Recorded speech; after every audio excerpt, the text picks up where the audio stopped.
One. Hello everybody, how's it going? I'm so sorry I'm late. I was running behind this evening, but I am here. And then of course I was running late and then I sat down and my game capture didn't want to work. So then I had to turn off my computer and turn it back on again, and lo and behold, it actually fixed the issue because, you know, it always fixes the issue. But regardless, here I am. Thank you guys for waiting, and so good to see everybody. Hello, hello, happy Monday. A little bit of a switch up to the schedule this week. I originally planned to stream on Tuesday and Wednesday, but we're now going to be streaming on Monday and Wednesday instead. So thank you guys for being here. Although I do believe for some of you guys, it might already be Tuesday. So to you guys, the schedule didn't actually change. But to people in my neck of the woods, it is still Monday. So happy Monday, everybody. Hope it treated you well, and I hope everybody had a nice weekend. We're back with some more Breath of the Wild tonight, of course, continuing that 100% completion challenge. We're just at about 650 Koroks. I actually can't remember what our Korok hunt is, but it is in and around 650, which is exciting because, of course, there are 900 Koroks to find. So we are more than 2/3 of the way through. And on our last stream, we actually came to a new area. This is the Hyrule region, which is a really cool area of the game. And this area in particular has a lot of Koroks. Okay, our official count is 642 Koroks, so we'll hit 650 shortly. But yeah, Hyrule has a lot of Koroks. There are almost 100 Koroks in the Hyrule region alone, which is pretty crazy. In terms of regions, we've actually only got 3 left. So this is Hyrule, the region we just started. Then we've got the, I believe this is called the Faron region over here, and then this is Central Hyrule right here. So we're really getting into the end game here. We've only got 3 areas left, about 250 Koroks, 20 shrines, and then of course we have to defeat Ganon and we have to continue exploring the rest of the world. But we're certainly closer to the end than we are to the finish, so, or to the beginning. So that's good. Anyway, we'll take that. But yeah, so we'll pick up from right here where we left off in the Hyrule region. Karis says, I turned 40 this weekend. Oh my goodness, Karis! Happy belated birthday, my friend. Happy belated birthday. 40 is a big deal. Congratulations on the big 4-0. Time for the 3rd round of the so-called midlife crisis, so I get the full trilogy. Nah, like the older you get, obviously, I've come to appreciate the saying, age is just a number, and it really is. Like, I'm 31, but like, I don't know, I still feel like a kid. Like, I can't believe I'm getting married in 3 weeks. I'm like, are they going to let me do that? I'm just a teenager. But seriously, if anything, growing old is a good thing because it means you're still here. You're still thriving. Another year on this earth, another year here with us. So that's great. Congratulations, my friend. I hope you had a good weekend. I hope you were able to celebrate a little bit. And we'll get some birthday Koroks here now just for you. Welcome to the wrong side of the hill, Karis. We have cookies. Damn, I can't wait till I'm 40 so I can get some cookies. All right, so as per usual, we'll start off today's stream by me marking out our route that we're going to follow to get some Koroks. So we got one here, we got one here, one right here. As I mentioned, there are a crap ton of Koroks in this region. There are literally 100 Koroks. So we'll be spending quite a bit of time in the Hyrule region. There's one here, there's one here, there's one there, there's one here, there's one here, and then there's one like here, roughly. All right. If age teaches us anything, it's that it's always right to have cookies. I never realized the 85 in your name referred to your birth year. No, that's a fun fact.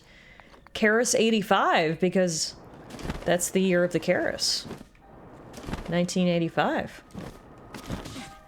I started Guardians of Ozma at the kids' soccer practice, but now that I have Wi-Fi, it wants an update. Oh, of course, of course.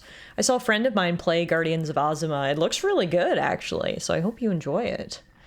The first Korok we're looking for is a magnesis puzzle. Must be right in the middle of the lake by the looks of things. I realized today I'll miss a couple of streams next week due to IRL commitments. Of course. No need to apologize. IRL commitments always take precedent, but fret not, you will be missed. I hope you have fun though, doing whatever it is you're gonna do. Next week will be the last week of streams before I actually take a brief break. As I mentioned a couple minutes ago, I'm getting married, so I've got to go, you know, do that. So we got 2 streams next week. One of them will be another Legend of Zelda Korok hunting stream, and the other one will be our usual end-of-month community day, so hopefully I will see some of you guys there for that. I believe I can divulge it's a refresher exercise for reservists. Oh, cool! Will you get to meet up with some of your old buddies?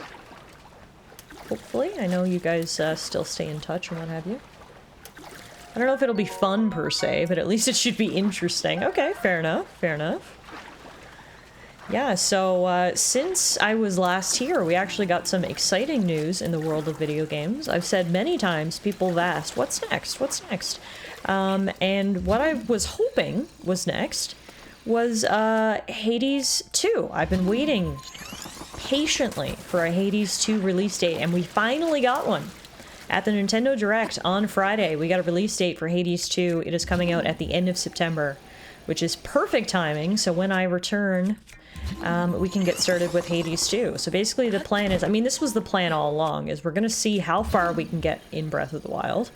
I highly doubt that we will actually finish the challenge before I go, but we'll get as much done as we can, and then we'll take a break, play some Hades 2, and then probably finish off Breath of the Wild just at the end of the year, which I think will work out perfect timing-wise. Speaking of things not working out perfect, I can see, as you can see, the Magnesis challenge is right here, but I don't know where the block is. Huh. Kirky! Hi, my friend! How are you? Thank you so much for the resub. What the heck? 48 months? Dude, that's huge. I appreciate it. Enjoy your ad-free viewing, your sub badge, your emotes, and everyone say hello to the one, the only Kirky Claus. I'm wondering if the block is up, like, up on top of the cliff. Let's go see. Let's go see. But yeah, so that's the plan. We're going to stream Breath of the Wild tonight. We're going to stream Breath of the Wild on Wednesday, and then we'll get one more stream in of Breath of the Wild. So we've got 3 streams of Breath of the Wild to go, which I'm hoping is going to bring us to the, like, 750, maybe 800 Korok range.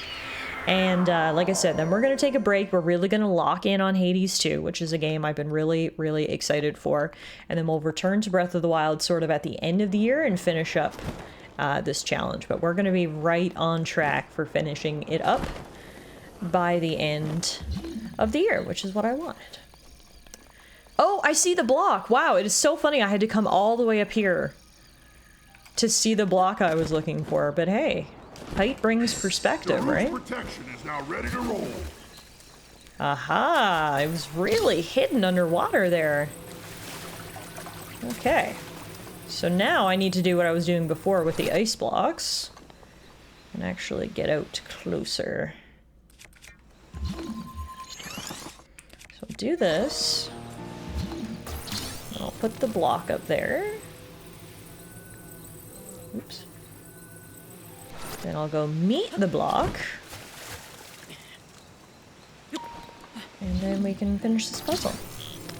But yeah, for next week's Community Day stream, I'm going to do something a little bit different. I want to play Marvel Rivals next week, I think.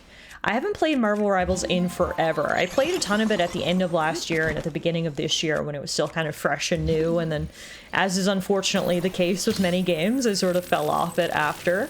But I think it would be a lot of fun if we can get a squad together and play a bit of Marvel Rivals. It is a free-to-play game. So as long as you have, I believe the game is on PC and Xbox and PlayStation. So as long as you have one of those 3 consoles, you'll be able to join us. The game is so much more fun when you have a full clan of friends. So the more the merrier. Everyone is encouraged to join me, and that stream will be next Tuesday evening. So hopefully I'll see some of you guys there for Marvel Rivals. I can't wait to be terrible at the game because I haven't played it in months, but you know, we'll see how it goes. Hopefully it goes better than this does. Jeez Louise. Okay. Block. In hole. There. Finally. Holy moly. Took us 15 minutes, but we're finally breaking the seal. We got our first Korok of the night. Yeah! Kirky says, I managed to kill my first Yiga clan member with no armor and no weapons. I need to punish myself. Yes, Kirky! 1 down, 1 million more to go. Unfortunately, those suckers will haunt you throughout the rest of your Breath of the Wild journey. But if you took down one, you can take down them all. So GG's, my friend. You have officially taken your first steps into the Breath of the Wild universe. I'm just so happy that you're enjoying your first playthrough of Breath of the Wild. How many Korok seeds have you found? Do you know? I'm sure you aren't trying to collect them all like I am, because honestly, that would probably be a poor decision on your first playthrough of the game. I feel like I might hate this game if I did this at the beginning, but how many have you picked up sort of naturally on your travels? Ah, there's the... No, that's not the rock.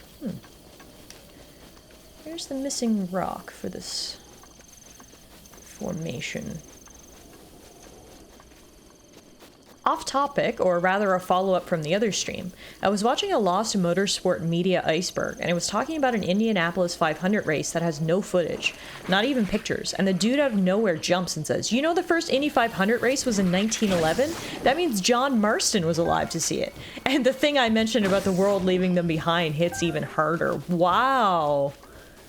That, when you put it like that, Karis, there was an Indianapolis 500 in the time of John Marston? Yeah, wow. The world really was leaving the cowboys behind, for sure. It's been a big W week, so killing the Yiga member was just another +1, and only the 1 Korok seed so far. Elusive bastards. Hey, 1 is better than none. I love it, Kirky. They are elusive bastards. Trust me, I am using a literal map to hunt these bastards down, so. Yeah, there should be a rock on a ledge over here somewhere. I should actually, you know what I should do? I'm gonna do this right now because I am curious.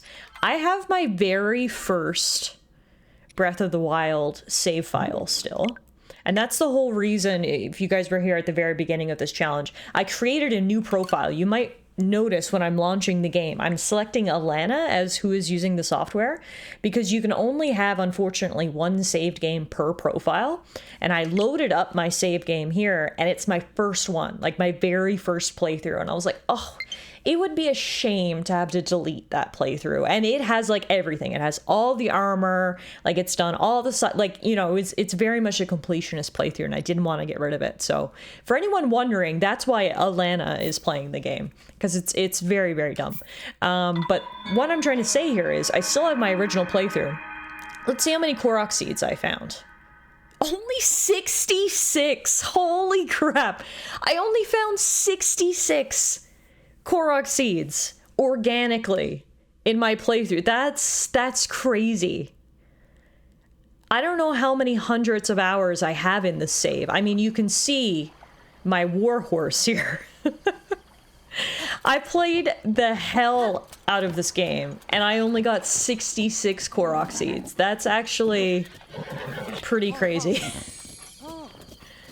So there you have it. That's how elusive they are, in that, you know, I thought I was very thorough in this first playthrough of mine, and I only got 66 seats. So to get 900, yeah, you really got to try.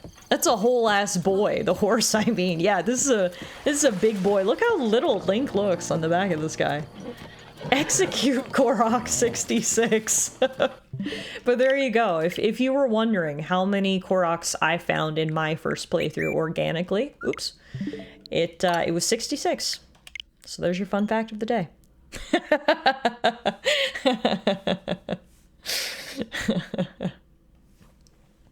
But yeah, very, very dumb system. I mean, I've lamented about this in Pokemon games forever too, because it really just like makes me not want to replay games. Like, you know, I'll pick up some of my old Pokemon games and I'll slot them in. I'm like, do I want to overwrite my save file, my blood, sweat, and tears that I put into this file? And that's the only way that you can replay a game, because there's only the one save slot. It's always frustrated me.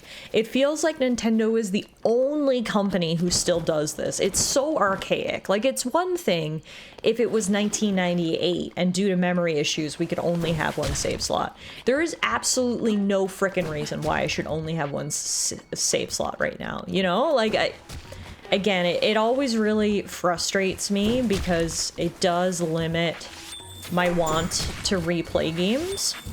And at least now, like on the Nintendo Switch, there's a workaround. You can just create the different profiles or whatever. But like if you go back to the DS or any of those others, there is no workaround. You can't manually move files like outside the console through the SD card. Maybe you can. I gotta be honest, Karis, I haven't really looked into that or considered it, so maybe. But regardless, you know, it's not an easy thing to do. You'd have to work really hard to get your second playthrough, which I don't want to have to do that. I should be able to just plug in an old game, open it up, and start a new file and replay it without having to worry about erasing my old save forever, right? So anyway, I gripe about that all the time because I just think it's so frustrating. There's supposed to be a rock here. Oh, I see it. It's sort of tucked away right here. I see it now. Me and Nintendo have that in common, the memory issues. I met friends today and one of them surprised me with a Haunter card. Yo, Kirky, you should put a picture of it in the Discord. I'd love to see a Haunter card. But yeah, that's the thing about Nintendo. It's like in some ways they are so creative. They're so innovative. They make these amazing games that no one else can touch. They, you know, it feels like they do what they want. They walk to the beat of their own drum, which is good, except when it's not. I feel like when it comes to Nintendo, it's either like the best decision in the world or the worst decision in the world. Like for some reason, Nintendo either makes you love them or hate them. There's no in between, right? Like it's Nintendo is a strange beast, that's for sure. All right, there should be some lilies we need to dive in over here. What's even more stupid is that past games had 3 save slots to my knowledge, so this is literally a downgrade. Yeah, I don't understand it. I don't understand the logic. And like for Pokemon, I guess I can understand the logic. I don't like the logic because it's very corporate minding, but I guess the logic is they want you to buy the other version. So like they want you to buy red and blue. And that's why they only give you 1 save slot, maybe? I mean, I still don't like that, but again, at least it makes sense. For this, I don't understand. There's only one version of Breath of the Wild. I have it. Do you want me to just keep buying copies? Like, I don't understand why you're limiting me to 1 save slot, but anyway. That's my rant for the day.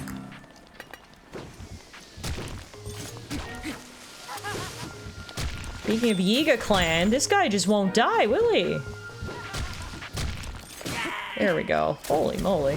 Speaking of dying, I might die real soon if I don't have a snack.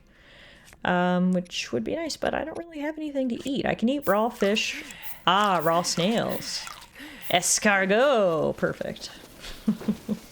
Perfect. Thank you for the hydration, Karis. I will do that as soon as I'm out of range of these guys. I think what might be easiest here for me to get this one is just to warp back up to Lake Tower and float down. Because those guys were not letting me cross the river, so we're gonna bypass them. Yeah, some out-of-touch exec in an ivory tower decreed, "They shall have but a singular save file," and so it became. Yeah, unfortunately, I think you're right, and it's very, very strange, but anyway. that is my rant for the day. Like I said, at least we got a workaround. I just created Alana a profile on my Nintendo Switch, and now we're playing as Alana, and that's the workaround. But yeah, it is very Nintendo. Just mind-boggling decisions. There's no one I love and hate at the same time more than Nintendo. That's for sure. Nintendo has created some of my favorite games of all time, some of my favorite consoles of all time, some of my favorite handhelds of all time, but they have also frustrated me to no end repeatedly, so that's Nintendo for you.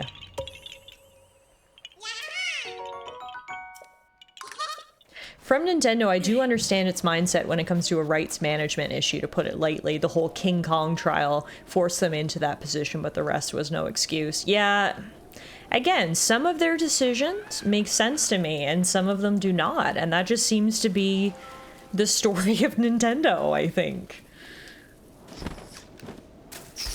Oh, did that not work? And now it's raining, so I can't climb back up? Oh, bullshit. Okay, let's try that again. How does it make you feel to know Alana will have found all 900 Koroks by the end of the year and you've only found 66? So here's the thing. I don't know if I ever explained to Alana that I had to create another profile and play basically under her name. I actually don't know if I ever told her that. So I feel like now I need to wait till the very end when we get 900 Koroks and proudly show her that the 900 Korok playthrough is actually under her profile, not mine. It'll be like a surprise! Alana's finding Koroks and she doesn't even know. Truly a master at the game. Yeah, seriously. That girl is good. I played for so long and only got 66. She's got 0 hours in and she has almost 650.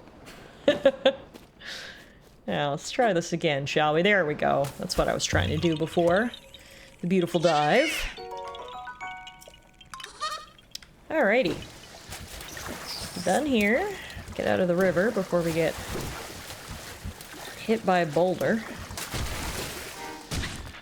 Ah! Now, the next Korok we're looking for is going to be a flower trail over this way, but before we can get there, look who it is! More Yiga Clan! Jeez Louise.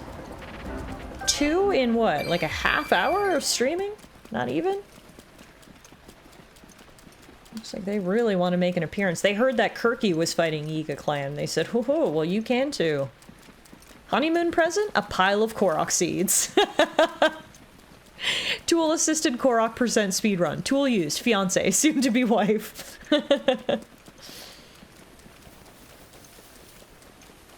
Yeah, I 100% I'm gonna wait until the very end, until Alana.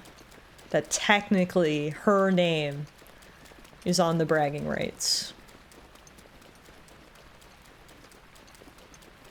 Alrighty, I see the flower trail. It is right there. Hunter's in Discord? Okay, perfect. I'll go take a look as soon as we're done with this flower trail. Today I learned Haunter in Japanese is literally just called Ghost. Wait, really?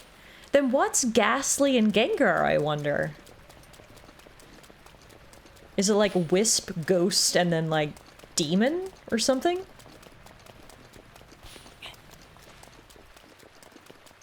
Alright, let's go see this Haunter.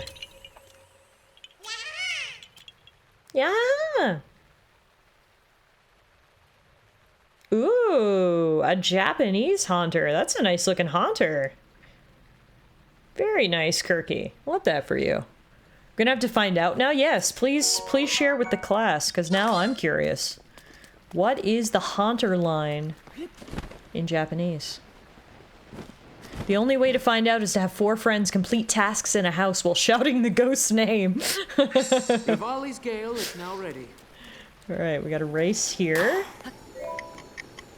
Which I'm very happy that I have Diwali's Gale for. This makes my life so much easier.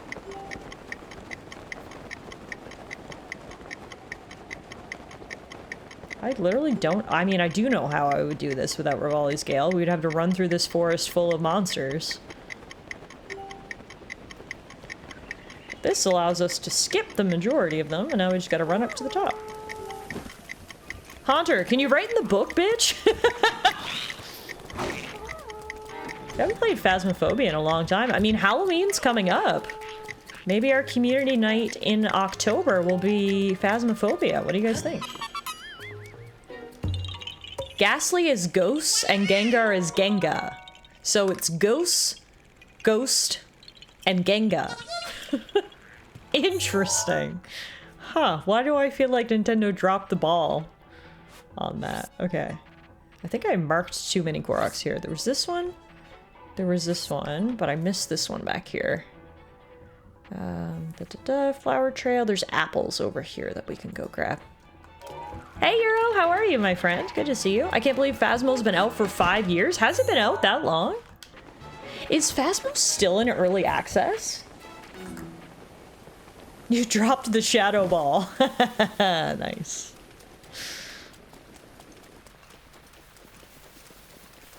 Also, holy crap, it is a friggin' downpour out here. And another Yika clan member! What the heck is going on with the Yika clan today?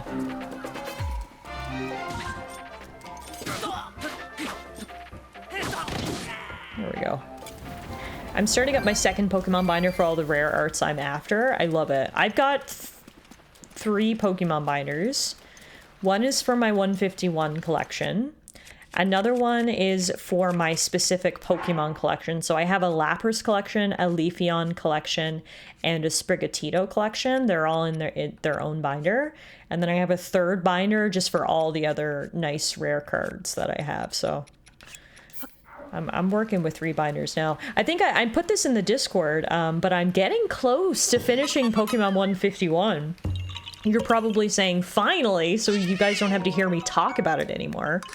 I've literally been trying to finish 151 for 2 full years. Almost 2 years ago, Pokemon 151 came out. And I have been slowly but surely accumulating all the cards.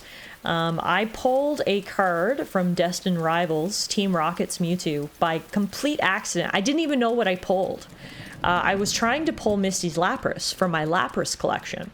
And I pulled this Team Rocket's Mewtwo, and I was like, oh, this is a pretty cool card. Awesome. I just like put it in my binder. And I was like, I wonder what that's worth. And I looked it up, and it is not only the rarest card in Destined Rivals, it is one of the most valuable modern Pokemon cards. It was worth 500 Canadian. So I kind of hemmed and hawed over it for a little bit. I was like, should I keep it in my collection? Like, it would be a really cool card to have in my collection, but I ultimately decided against it because I really, really want to complete Pokemon 151. And of course, the remaining 8 cards that I had are the 8 most expensive cards, of course. So I ultimately ended up trading Team Rocket's Mewtwo for 4 cards from Pokemon 151, and they were big hitters. I got the Charizard Secret Rare, I got the Zapdos Secret Rare, and then I got the Wartortle and the Charmeleon. So I've only got 4 cards left for 151. I am so freaking close to the finish line. I'm so excited. So I might just go ahead and buy the remaining 4, but we'll see. I'm very excited that I got those ones. I can't decide on my 151 or favorite Pokemon collection. Just do both, Kirky. When in doubt, just do both, my friend. That's what I did. Although maybe you don't want to be like me, spending too much money on Pokemon cards. Oh yeah, it's all coming together, .jpg. Are we trading at TallaraCon? We should trade at TallaraCon, Kirky. I would love that, actually.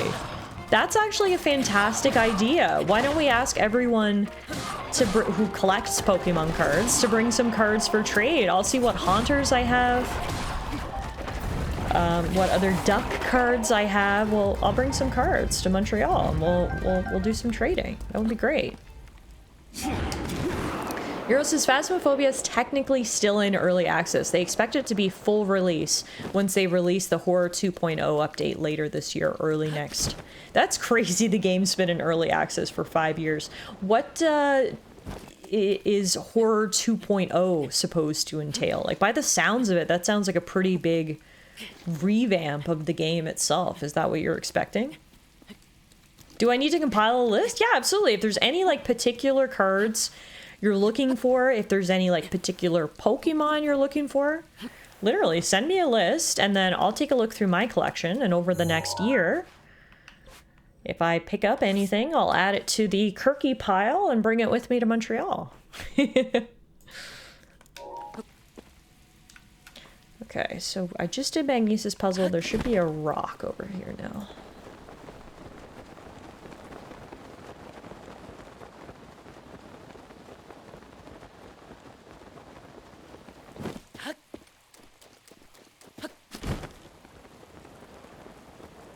Yeah, sounds great, Kirky.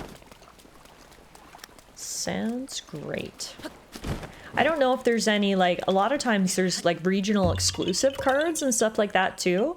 Like, I know North America sometimes gets, like, special promo cards, and then Japan gets special promo cards, so I don't know if, like, the UK ever gets any sort of, like, different cards than what we get over here, because that would be pretty cool as well.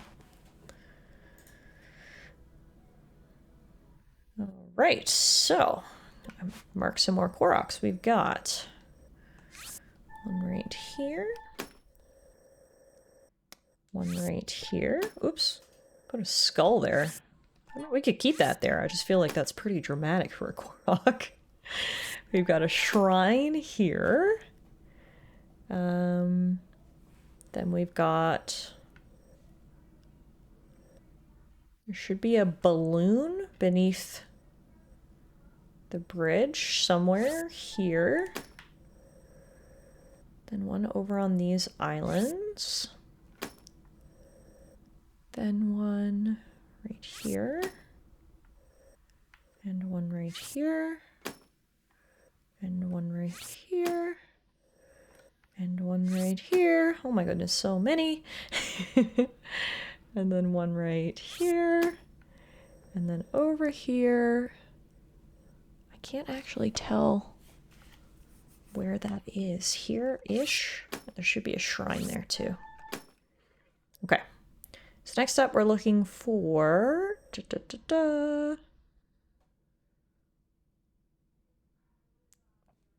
a race.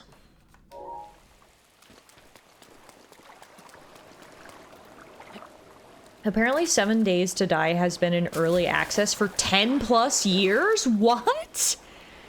Like, see, I don't know. I don't know. And I know different games are released in sort of like different states when it comes to early access. Like some games in early access are basically fully complete.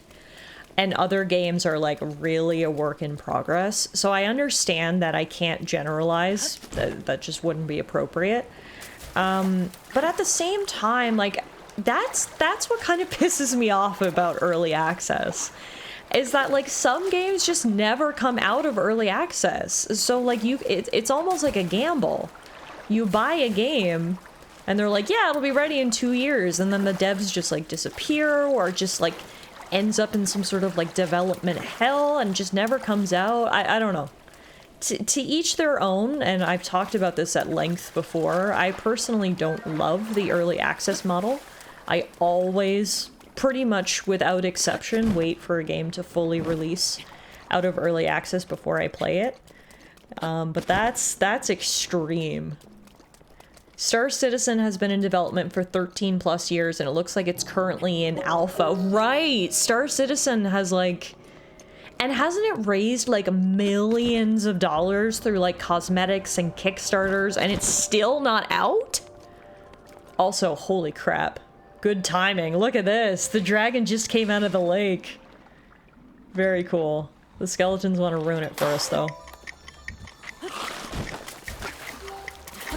But yeah, that's, I don't know. That's pretty bananas. Project Zomboid and Valheim are 2 early access games I bought and stopped playing because they just never finish.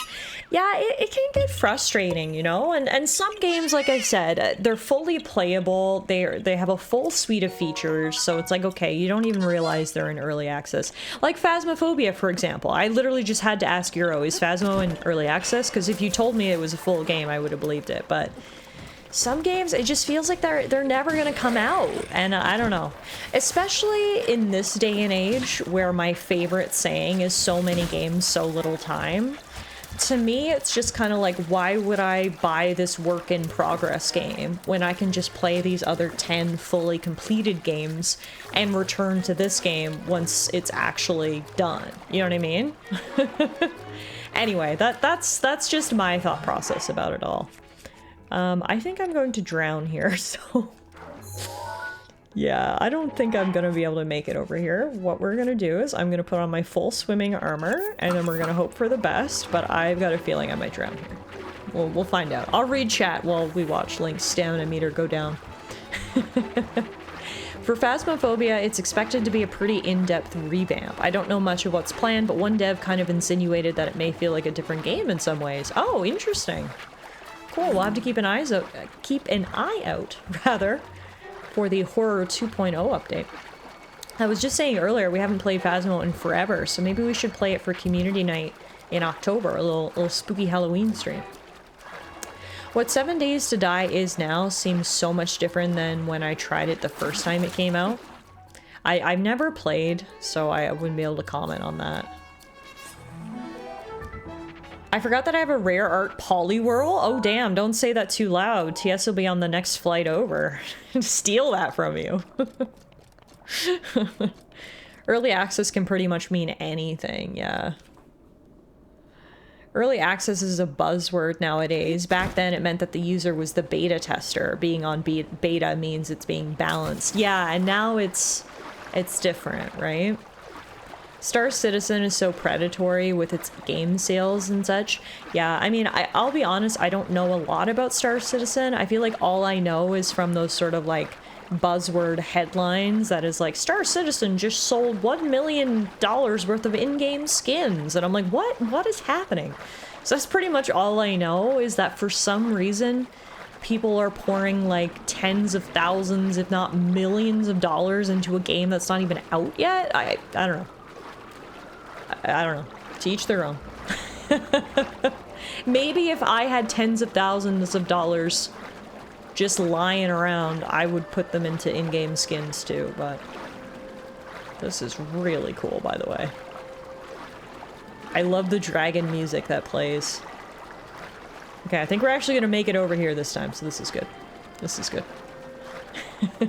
Whales be whalin', yeah. People are paying 30K for a ship. Like, I'll just buy a real boat for that money, thank you very much. Wait, Star Citizen's about starships, not boats. The sentiment stands. The sentiment stands. I give Valheim a pass because I enjoy it so much. I may need to assemble another Valheim clan. I've heard good things about Valheim. Haven't played it myself. I'm not huge into those sort of like survival crafting type games. But I know a lot of people are. It's obviously a very popular genre, so. Here's a shrine, Yanaga Shrine, our first shrine of the night. We do have 100 shrines right now, so this will be lucky number 101.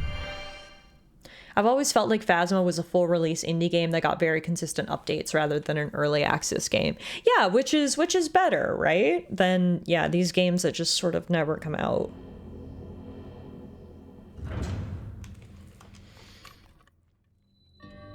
Shatter the heavens. Wow, that's dramatic.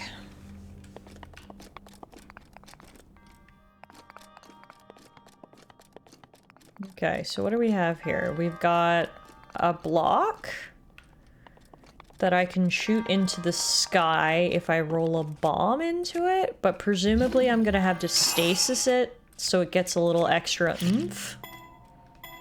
I would have to imagine.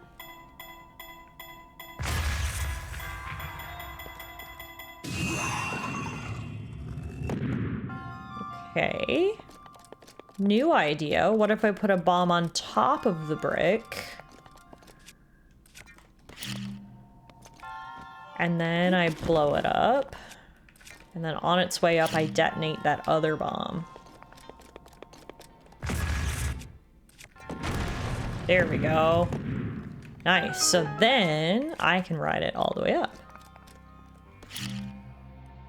Valheim has the same problem I always have with those games. It's that I get distracted by building and never progress. Yeah, that's fair. Progress, rather. Whee! Whoa, that was fun. Talk about a ride. Okay. Wait, that's it? Huh, that was easy. It's funny, I feel like the difficulty levels of these shrines can vary so much. Like the fluctuation from super easy to super hard, the needle is all over the place when it comes to shrine difficulty. This is nice though, because by completing the shrine, I do restore all of my hearts, which I really needed. Death and I had that problem in the forest. Once we learned you could build tracks to ride your turtle shell down, that became the game for us. Turtle racing. Okay, yeah, that does sound fun. That does sound fun. I can see how you got distracted, Euro. I can very much see it.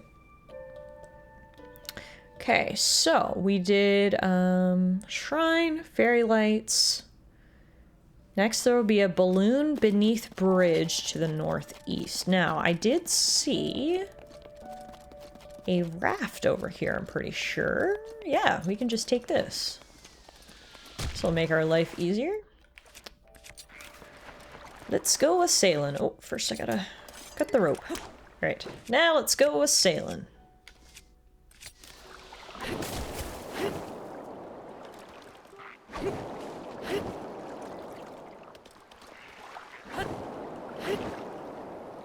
Still miss having a Minecraft realm to play on. A friend of mine hosted one for summer of 24 and I played on it so much. This is something that I feel like I can't tell kids nowadays because they'll think I'm fucking ancient. You know, so many kids obviously love Minecraft. It's huge. My nephew literally just had a Minecraft birthday party this past weekend. But the one and only time I ever played Minecraft was actually when Minecraft was in beta. It was this new game that people were talking about. I believe that was 2009, I want to say. And I actually picked up the beta. I played a little bit, never played it since. But I feel like if I told a kid that today, like, oh yeah, Minecraft, I played that when it was in beta, they'd start like planning my funeral. They'd think I was that old. So that stays between this chat right here. But yeah, like I said, I'm just personally not really into the survival crafting style games. Perhaps it would be more fun if like we had a clan or, you know, us as a group were playing it together a little bit more consistently. Maybe playing solo is part of the problem, but yeah, just not for me personally, but I know obviously people absolutely love the genre. A friend of mine tried doing a community one for her stream, but some people were constantly ruining things. Oh, come on. That's lame. Yeah, I mean, that's the thing. You'd have to sort of keep it a small group so things like that don't happen, but... Yeah, I mean, I can only imagine how different Minecraft would be now versus when I played it when it was in friggin' beta. I would probably be amazed at how much the game has changed, you know, but... I've wanted to try out a Cobblemon server. I bet you'd like Cobblemon. What's Cobblemon? Is it like Pokemon in Minecraft? Because if so, yes, I'm listening. If anyone puts together a Valheim clan, sign me up. Oh, there's the balloon. Okay. It is Pokemon in Minecraft. Okay. Well, now I am interested. One shot, one kill. Alrighty, now we take our raft all the way over. Oh, ducks! Skirky, look! Ducks! Oh, I scared them. I'm sorry, guys. Don't mind me, I'm a big old raft. Me sees ducks immediately. Kirky! Look, ducks! There's so much now compared to what it was. There's books, enchants, potions. It's almost Skyrim. Oh my goodness, yeah, they didn't have any of that when I played. Cobblemon is a modded server where you can Minecraft, but also go be a Pokemon master. Okay, yeah, I'm interested. I am interested. Shockingly, you know me very well, Euro. Alright, what do we got over here? Metal cubes? What do you mean by metal cubes? Oh! That's what you mean by metal cubes. There's mysterious metal cubes under the water. And I guess they want me to get this one. I don't know that I've ever done this. It's funny how even after 600 Koroks, they're still introducing new, like, Korok challenges. That's pretty crazy. Now, where does this one go? Right here.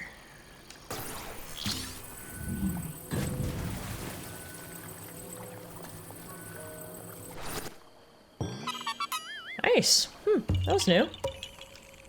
Tiff had the "this changes everything" meme moment. Okay. Now, we're getting out of the lake. We're going to a rock to the southeast. Too bad I pushed my raft a little too far. Could have used it to get out of the lake here, but I guess I could do this. That'll work too.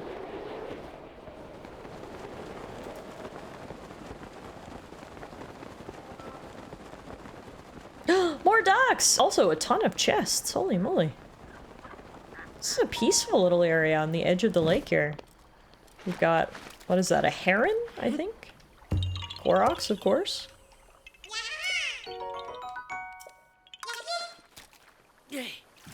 Oh no, OTC has apparently brought a friend to the apartment building. Oh no, I would think, oh yes!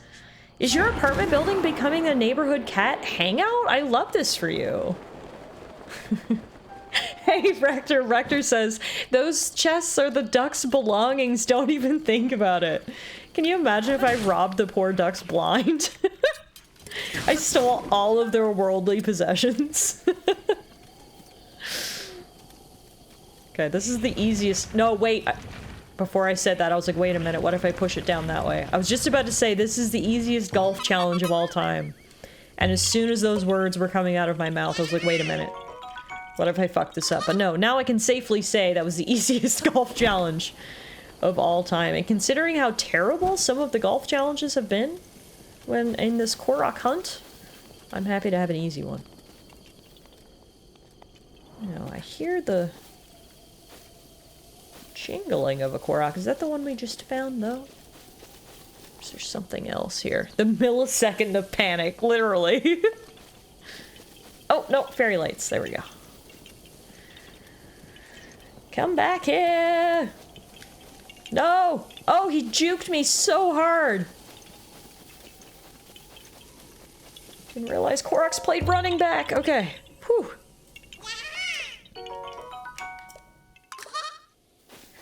Alright. How's it going, everybody? Happy Monday. Thank you guys for stopping in.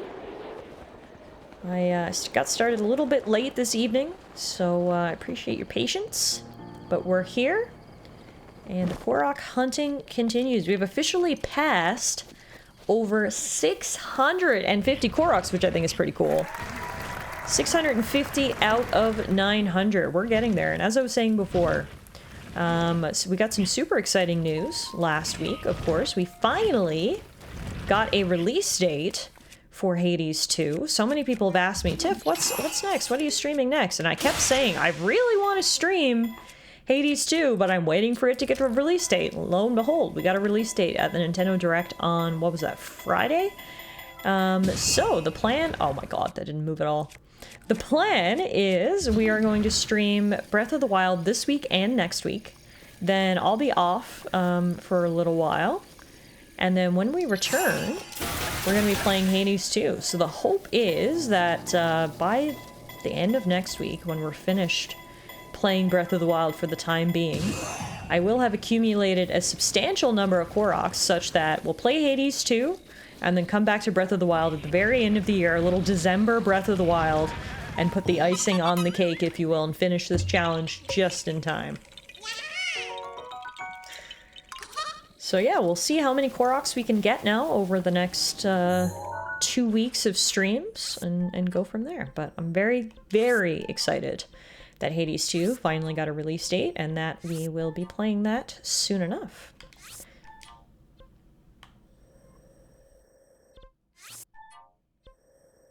Just want to clean up the map here a little bit before we keep going. Get rid of that one. Okay, so we're here now. Next I'm, oh, I can get rid of these stamps too. So next up we're going into the woods. There should be a rock atop a pillar to the southeast. We're going into the jungle here, folks.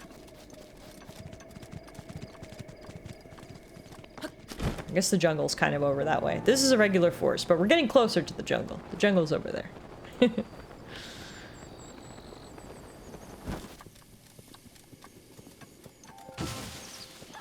Oh my god, how many Yiga clan members have we fought today? I think that's number 4? Number 5? This is crazy. At least they drop rupees every time they die. Rupees and bananas, my 2 favorite things. Other than Korok seeds, of course. Guns N' Roses intensifies. I actually thought the exact same thing, Rector. And then I was like, wait, do the Guns N' Roses sing Welcome to the Jungle? And I knew you were here, and I knew a lot of people were here, and I could not embarrass myself by saying the wrong band, so... Confirmed. Welcome to the Jungle. Guns N' Roses. Yep, there it is.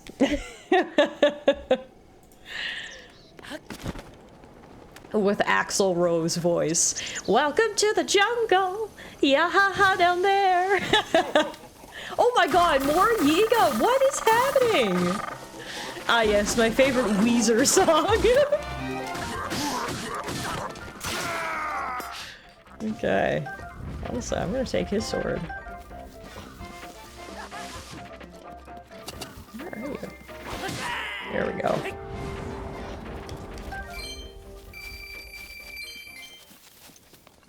It isn't by Oasis? Consider me shooketh. Yeah, usually they do Wonderwall followed up immediately by Welcome to the Jungle. It really just sets the tone, you know?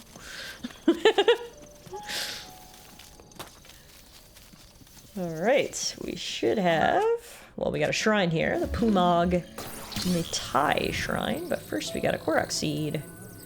Right there.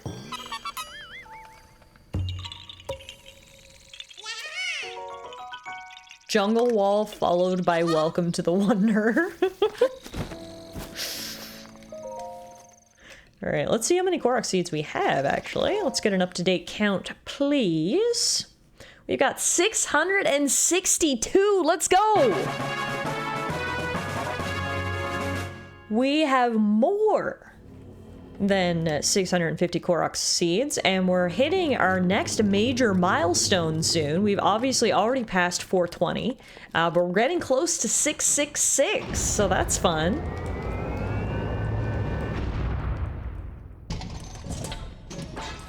Hey PK, this is one of my favorite games of all time. I put, I don't know how many hundreds of hours into this game, but one thing I've never done is 100% completed the game. And obviously the most challenging aspect of that is collecting all 900 of the Korok seeds. So for some reason, at the beginning of this year, I made myself a bit of a New Year's resolution. I said, you know what I'm gonna do this year? I'm gonna 100% complete Breath of the Wild. And that's what we've been doing all year long. We started this challenge in January. Now I have broken it up here and there so people didn't get burnt out from Breath of the Wild, and by people I mean me. But it is now September and we are still going. We're getting close though. 600 and what did I just say? 662 Korok seeds out of 900. We're getting real close. Is it challenging or just time consuming? I would say more time consuming than challenging, but in a world where I feel like my time is so limited, that in and of itself is a challenge. Plus the dedication to not, you know, pull my hair out and scream in frustration when a Korok is stubborn or difficult to get. Okay, this thing's about to break, so we'll get rid of this and we'll grab this instead. It depends on your golf skills. Touche, Karis. Touche. Also, holy moly, this boomerang, which is cool, you know, a boomerang. But look at this. Attack up plus 10. Talk about a buff. Holy attack boomerang. Let's go. I never actually finished it. I get too sad at the end of story-based games. But this one's got a happy ending. This reminds me that Fall Out Boy are halfway through their September hibernation. Someone's gotta wake them up when September ends. I think they're in the closet, right? Watching people?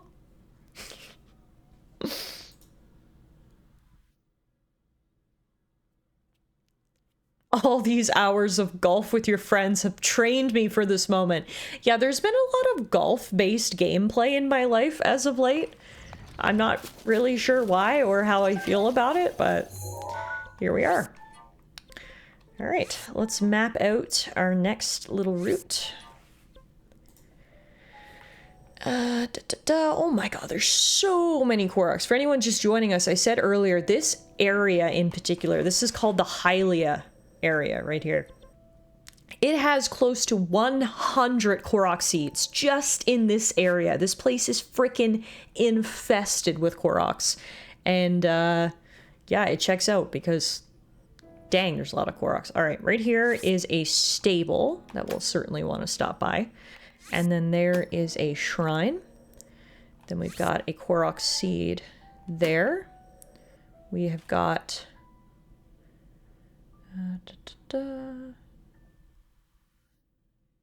a rock pattern. Oh yeah, I can literally see that on that map right there. Another one there. One there. One here. One here. One there. One there. There. There. There. There. There's a Korok seed here and a shrine there. Here. Oh, we're gonna blow past 666 with the amount of Koroks just in this little area alone. My goodness. There's two right there together, and then there's one like here. Okay, that's probably enough for right now. Holy moly. All right, so we'll start off by going to the shrine basically directly south of here, which I thought I had Rivali's Gale to make that easier, but we don't. I dove right into Tears of the Kingdom, which I've also not finished.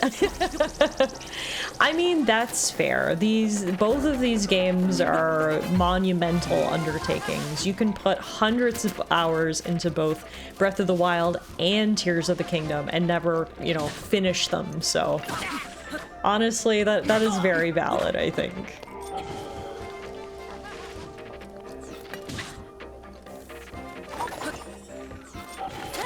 I liked the ending, no spoilers or anything, but I liked the ending of Tears of the Kingdom better than Breath of the Wild. I think the final boss fight is way more epic in Tears of the Kingdom. I've talked about this before, but I mean, you always have such a tall task ahead of you to create a sequel to universally beloved Game of the Year type game. You know, like that is a challenging undertaking, and Nintendo did it. Tears of the Kingdom is as good as Breath of the Wild. They just did an absolutely fantastic job creating a sequel to this game. It holds its own, it's different and yet the same. It's got a little bit of everything. I really like Tears of the Kingdom as well. Alright, while I'm here, we'll chat to our friend Beetle. Ooh, you again? What are the chances? What are you looking for? Or are you selling?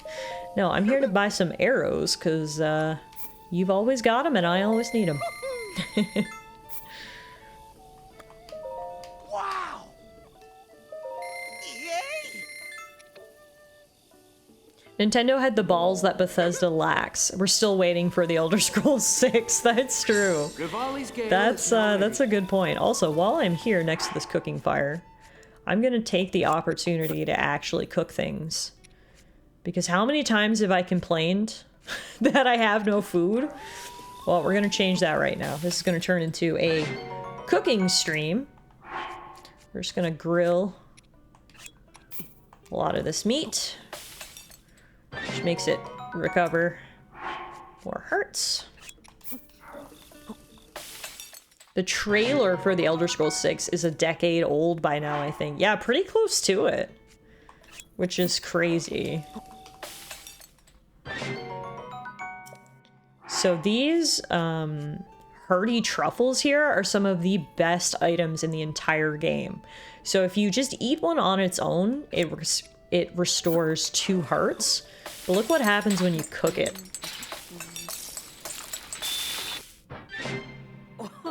You get full health recovery plus 1 temporary heart. That is insane. So literally we'll just cook each one of these individually. No seasonings, no additives, just straight up cooking this hearty truffle turns it from average to amazing. The trailer's 7 years old. Okay, but that's still a long time, especially considering the COVID years are a bit of a paradox, so.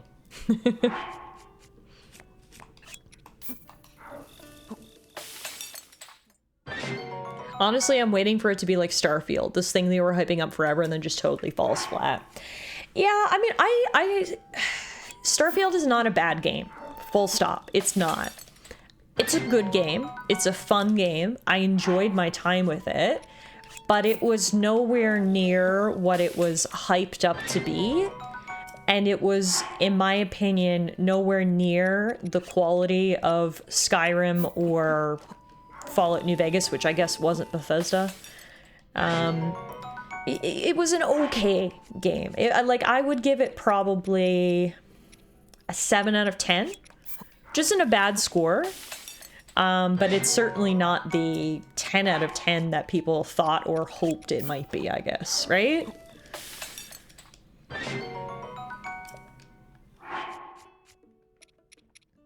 And I mean, I feel like Bethesda's last 2 games have been a bit of a miss. I don't know about you guys, I liked Fallout 4. Honestly, I feel very similar to Fallout 4 as I do to Starfield. Not a bad game by any means. It's a good game. I had fun, but it wasn't what I thought or hoped it was going to be. Fallout 4, I would probably give Fallout 4 a 7 out of 10 as well. Again, these are not bad games. I would recommend that you pick them up and play them if you can get them on sale, but they weren't as good as the iterations before it. Like, Fallout 4 felt like a step down from Fallout New Vegas, and again, I understand in that particular situation it is a different developer. But yeah. Alright, here's our next shrine.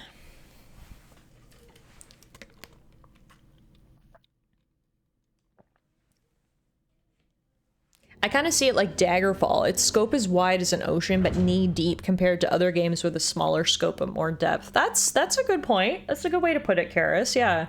And I mean, some people maybe like that, right? Like, obviously, all the art of reviewing is subjective, right? You can never take someone else's opinion 100% as your own, because we all value different things in games or whatever media is being reviewed. So, like, for some people out there, they might be like, no, I loved Starfield because I love games that are, yeah, wide but not deep.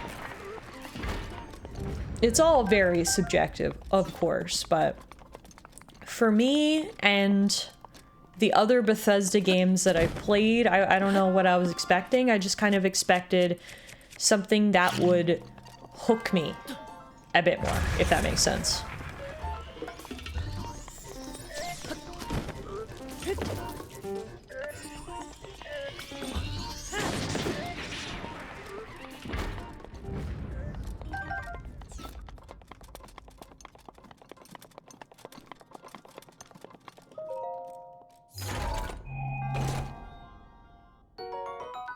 Ooh, that knight's bow's got an attack buff on it too. Very cool.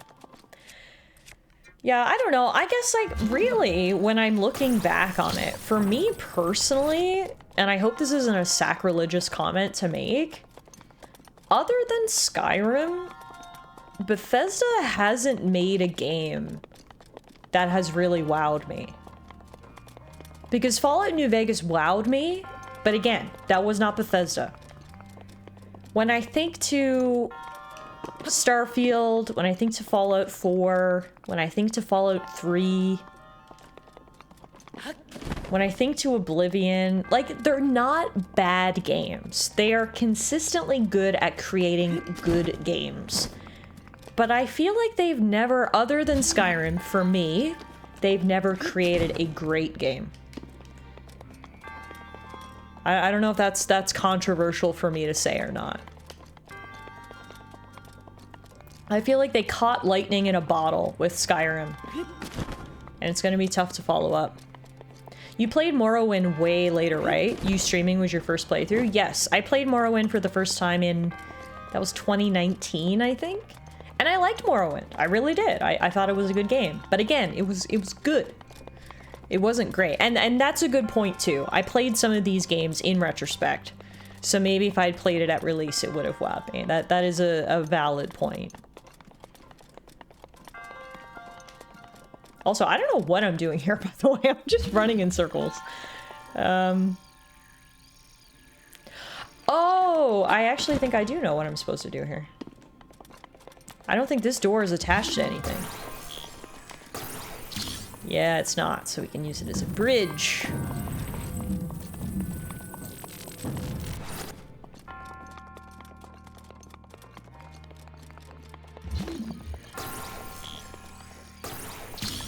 But yeah, and obviously to each their own. There are many people who Fallout and the Elder Scrolls are their two favorite series, full stop. All games are masterpieces. So it obviously comes down to your particular style of game, what you're looking for, all that kind of thing. But yeah, for me personally, I don't know. I just want Obsidian to make another Fallout game, man, because Fallout New Vegas was so freaking good. I'm like, can they just make Fallout games from now on? Can we take it away from Bethesda? As terrible as that is. Can we just get Oblivion, or Obsidian, sorry, to make Fallout games going forward? See, I'd argue your first Bethesda game is the one that wows you, and the rest are just kind of more of the same, for better or worse. I mean, that's a valid... I think that's a valid point. That's true. I think. Can I climb this? Oh, I can. Nice. Nice.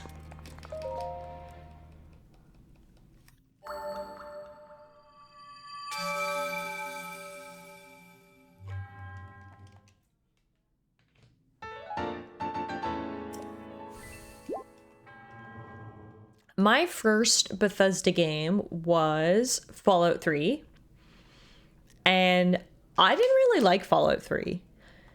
I think there was two main reasons why I didn't really like Fallout 3. First of all is that ungodly green filter. Everything in Fallout 3 is just green. And I just remember it being like the ugliest looking game I've ever played in my life. Like, I get it, radiation, the Fallout and all that, but I don't know. I just feel like that was like the era. Like, everything that was released in like 2005 to 2008 was just like weirdly green.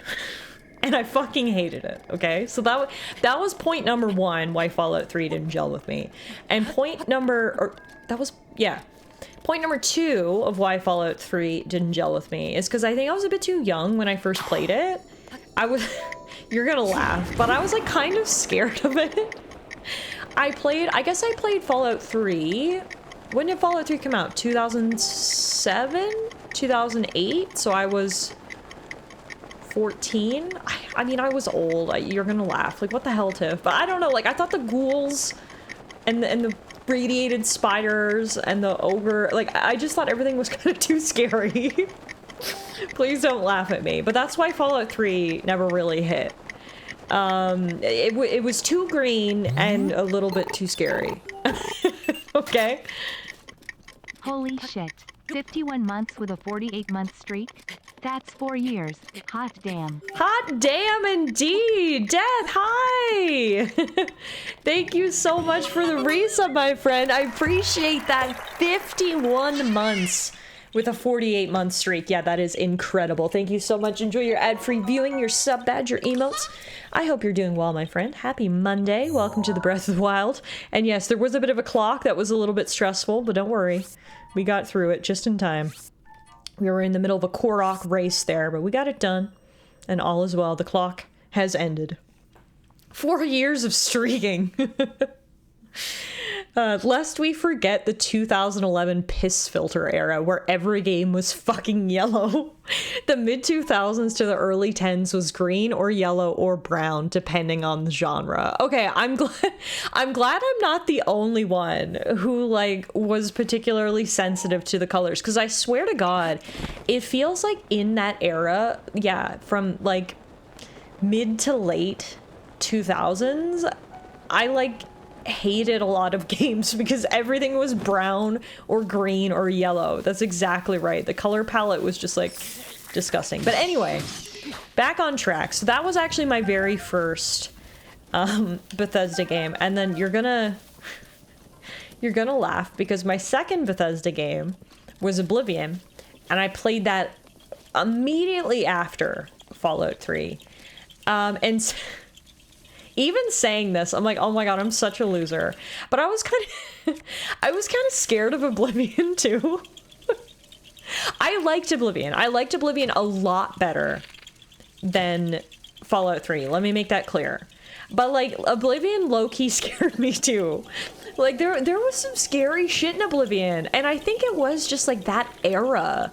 Like, everything was a lot like grungier and like grittier, and yeah, like the color palette was a lot darker, and I remember being in my room like, I'm not going in that dungeon, that shit is too scary.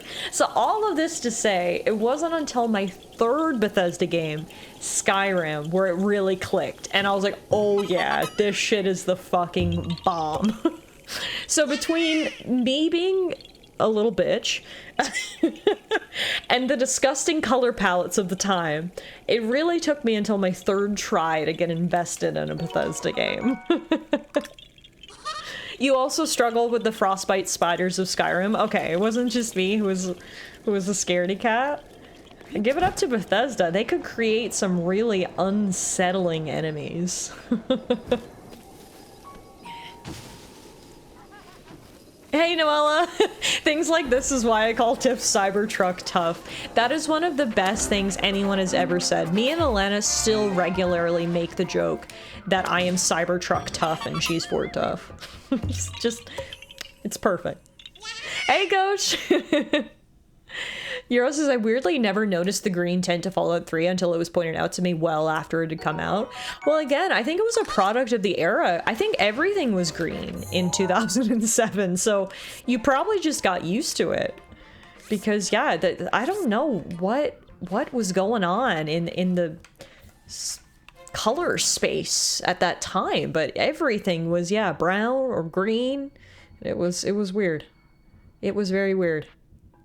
I've still never played any Fallout or Elder Scrolls record. Well, I would recommend, if you're gonna play a Fallout game, to play Fallout New Vegas, and if you're to play an Elder Scrolls game, to play Skyrim. In my opinion, and I think most people would agree with me on this, I don't think this is a controversial opinion by any means. Those are the two best entries in each respective franchise. They're both good. They're both worth checking out. And I mean, you can get them for dirt cheap nowadays and get a ton of mods for them as well. I actually didn't play Fallout New Vegas until later. We played Fallout New Vegas for the very first time on stream. That was early on in my stream career. That was maybe 2018, maybe? We played Fallout New Vegas for the first time. It was a blast.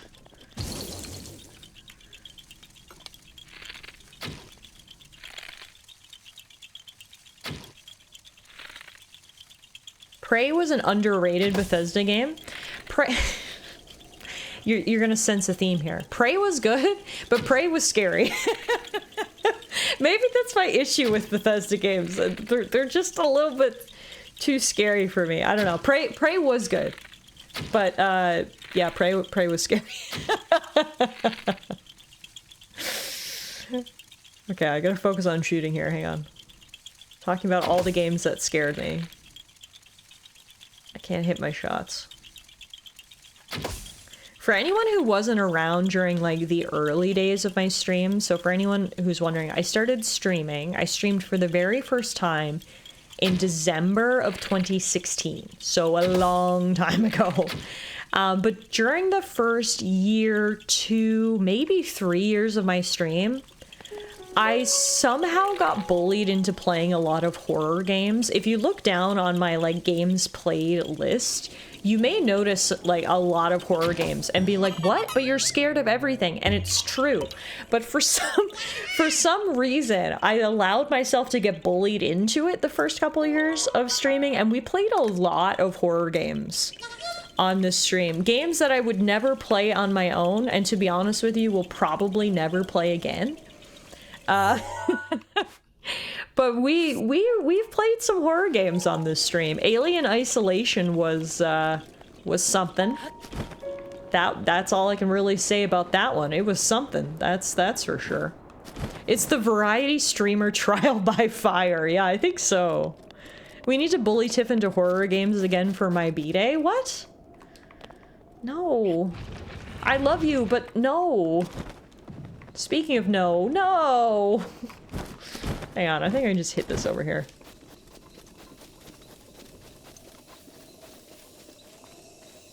You know what it was? It was the Matrix. It was the era of let's make everything green. You might be right. The Matrix might have ruined it for everyone.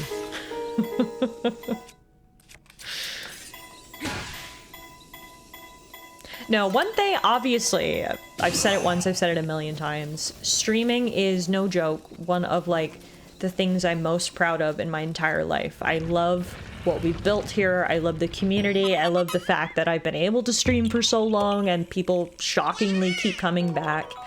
I love streaming. It's my favorite thing to do. I have so much fun with streaming. And one thing that I love about streaming is it really has given me the opportunity to play games that I would never have played otherwise. Like I played a lot of horror games, would never have played them otherwise. And I am happy I did it because some of them I did really like. I really liked Resident Evil, which I was shocked by. The first 3 Resident Evils, or maybe even the first 4, were like less horror based and more like puzzle based with horror elements. And I actually had a ton of fun with Resident Evil. Then there were other games that I had never played before that people recommended to me. Like, for example, I had never played Fallout New Vegas before. We played that on stream for the first time and I loved it. I had never played Morrowind before. We played that on stream for the first time and I loved it. I had never played BioShock before. We played all 3 BioShock games on stream and I loved them. So streaming has really like opened my eyes to some of the other games that are out there that I don't know if I necessarily would have played by myself because I'm a big scaredy cat, but like having you guys here and playing games on stream, it feels different to me because it feels like, you know, I'm playing it with my friends. And so I am very thankful to streaming for that, for like allowing me to play some different types of games and obviously hearing from you guys, getting suggestions and all that type of thing. We played a lot of fun games over the years. If you ever need to have an apple shot off my head, I'm not trusting Tiff because the aim being shown tonight is not great.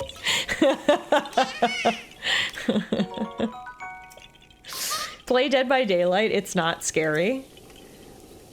Dead by Daylight. Is that the one where, like, you have to run away from the killer? And it's, like, an online sort of, like, multiplayer game? I've seen that one before.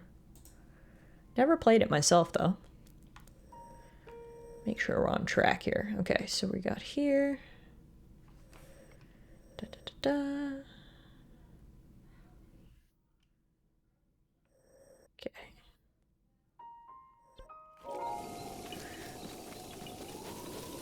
Used to stream Dead by Daylight with Death a lot, huh?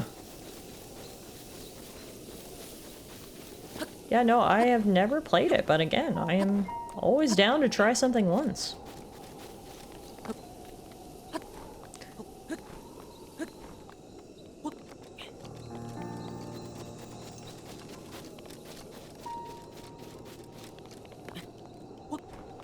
I'm all for civil discourse, but I make an exception for Resident Evil. Do you passionately hate Resident Evil, or do you passionately love Resident Evil? Let's hear it. Let's hear it. Let's rock the boat, Kirky. Oh no. Oh no, that rock's gonna go way too far. No! Stop it! Oh. God damn it. Dead by Daylight for Spooktober sounds like an idea. That does sound like an idea. That could be our community night game in Spooktober.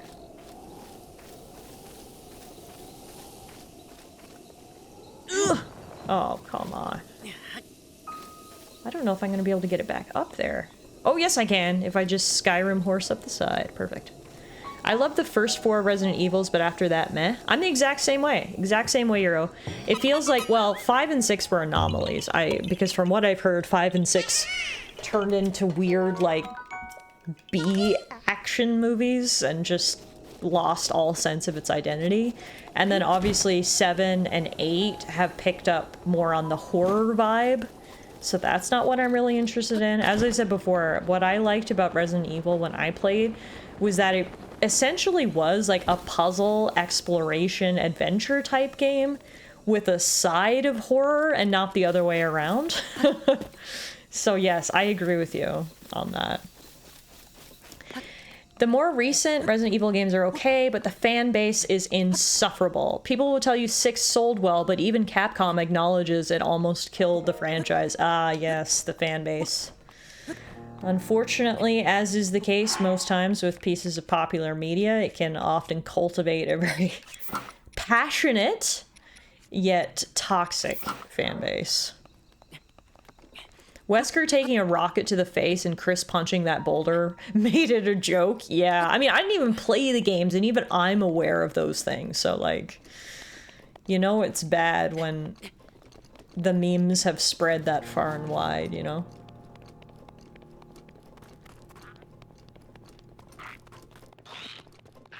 Where's the rock? I see you. You're not who I'm looking for, though. But yeah, I mean, I've been streaming on Twitch now for... Jesus, will it be 9 years in December? No. Okay. Wow, all of a sudden I can feel my body crumbling into dust because that is so long, which means I'm so old. Sorry, I don't know why that just hit me so hard. 9 years! That's like a third of my entire life I've been streaming on Twitch. Wow, I'm that meme with the guy with all the math symbols right now. That's me trying to calculate how I can be 12 years old, but have been streaming on Twitch for 9 years. Okay, anyway, where was I going with that? I had a point. Oh yeah, my point is that in apparently 9 years of streaming on Twitch, I have played a lot of games. I really like to say that I do embody the definition of a variety streamer. Again, just check the list of games played down in the panel below and you'll get just a taste of the different types of games we played on the stream. We played adventure, we played horror, we played visual novel, we played platformer, we played first-person shooter, we played MMO. Like, we have played everything on this channel and it has been a lot of fun. Like, oftentimes I look back at different years and I sort of remember the year by what games I played. Like, for example, in 2020, I vividly remember 2020 was the year of Death Stranding, Ghost of Tsushima, and the first Hades. And it's like, I almost like characterize each year by like what the highlight games were for me in terms of streaming. And it's just, I don't know, it's just really cool. I'm just rambling now. I don't really have a point. The point is that I'm old and I can't believe y'all are still here. Welcome to the Boomer Squad, Tiff. Thank you. Yes, yes. Wow. No, I genuinely cannot believe that. For some reason, if you had asked me like how long I'd been streaming on Twitch, I would have been like, 5 years. Crazy. Crazy. Absolutely crazy. I remember having a back and forth with the rando in another stream about Umbrella Corp and how out of touch the Resident Evil team was. Turns out I was arguing with a Capcom sponsored streamer, and more importantly, I was right. I just read today that the guy who did face capture for Wesker in some of the Resident Evil games was arrested for shooting a woman during a fit of road rage. Oh, so presumably we're gonna have a new Wesker going forward? Crazy. Okay. Now, where am I? I got this one here. I got a little bit out of order because I've been all over the place with my blabbing, so I apologize. I need to make sure I've got everything. Yeah, we got that, and that, and that, and that, and that. Got that one. Okay. Cool. Back on track. The command didn't work, but I've been here for 8+ years, more than a quarter of my life. That's wild. That is wild, TS. When you put it like that, like what? I've been streaming on Twitch for almost a third of my life? Wow. That is dedication. I can't believe I keep showing up here. It's one thing that you guys keep showing up here. I can't believe I keep showing up. Rivali's Gale is now ready. No, it's awesome. Seriously, that's why I've been doing it for 9 years. It's my favorite thing in the entire world. So, thank you guys for being here. It's the long and short of it. Thank you, and I hope you enjoy the crazy, random variety of adventures we have on this channel. Because we really do a little bit of everything. I mean, what have we played this year alone? We started out this year by doing a Pokemon Nuzlocke challenge in Pokemon Y. And we also started the Breath of the Wild run, obviously. After that, we moved into Avowed, which was the big new RPG release from Obsidian this year. We played that. That took us a couple of months. After Avowed, me and Rory played Split Fiction, which was so good. I kind of forgot about Split Fiction. Oh my goodness. Split Fiction was awesome. After Split Fiction, we returned to Breath of the Wild, and then we started Blue Prince, which we played for most of the summer. In the middle there, we started and completed The Altars, which was a super fun game. We're back now to Breath of the Wild, obviously, and next month, we'll be starting Hades 2. So, like, even just this year alone, a snapshot of, you know, all the different stuff we play around here. Me, who's only been here for 5 years. Look at all you old people. Only 5 years. Noella, you an OG. I can't believe I keep showing up here. Would have been the perfect Bean Boozle setup if I wasn't 9k points short. Can you imagine? Famous last words, am I right?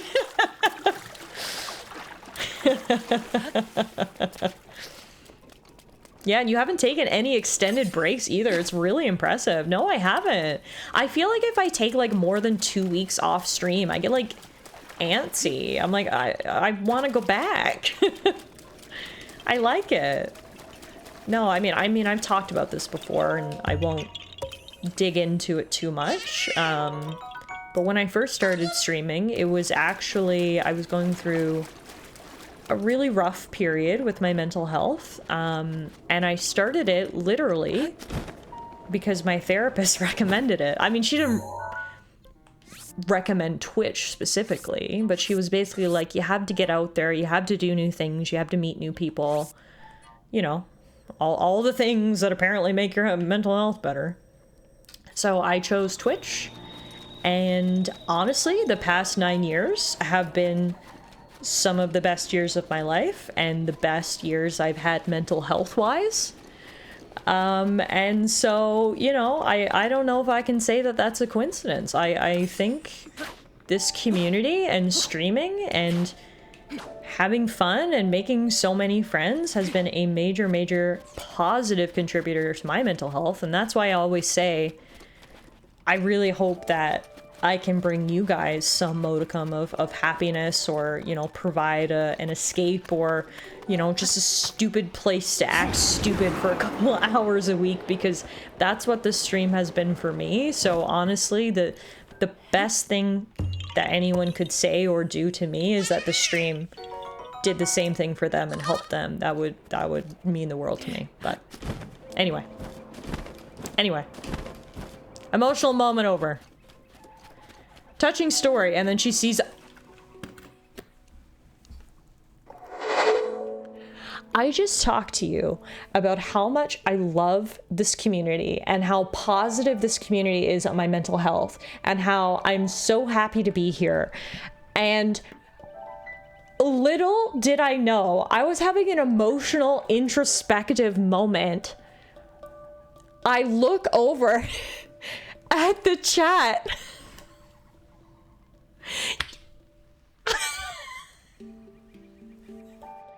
Top 10 anime betrayals.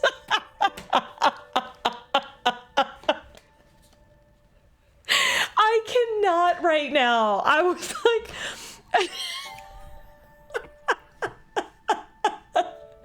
Me, I'm really opening myself up. I'm being very vulnerable right now. I'm really talking about something really personal to me. Looks over, Bean Boozle. I cannot.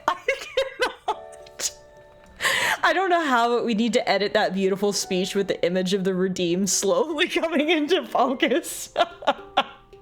The old mental health is gonna take a bean-sized dip in a minute. I'm dead. Oh my god. I mean, I gotta give credit where credit is due. The timing for that Bean Boozle redeem could not be any better. Wow. That is, that is something. Remember how I said I've never taken any extended breaks from streaming and I love it here? That all might change in a minute. Cookie says it was nice knowing you all. Well, I guess we're doing this. Let me get my beans.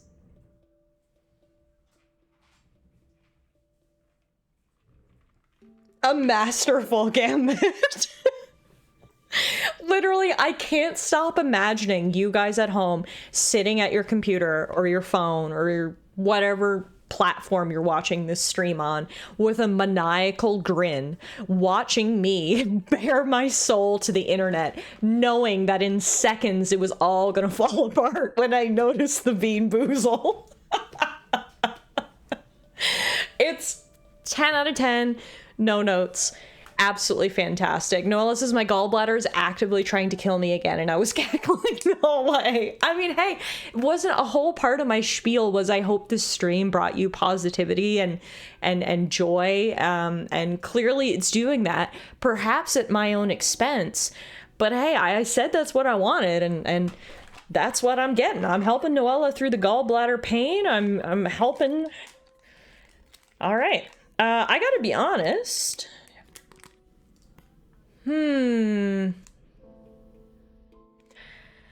Karis makes a great point. Karis says, jokes aside, just in case, Tiff, check the expiration date. Not gonna be the first time I see someone notice they're expired because it's been that long. And you are 100% right. These beans expired on June 28th, 2025.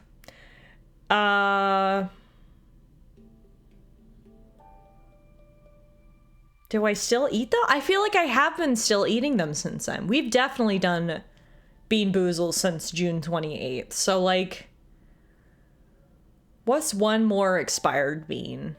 You know?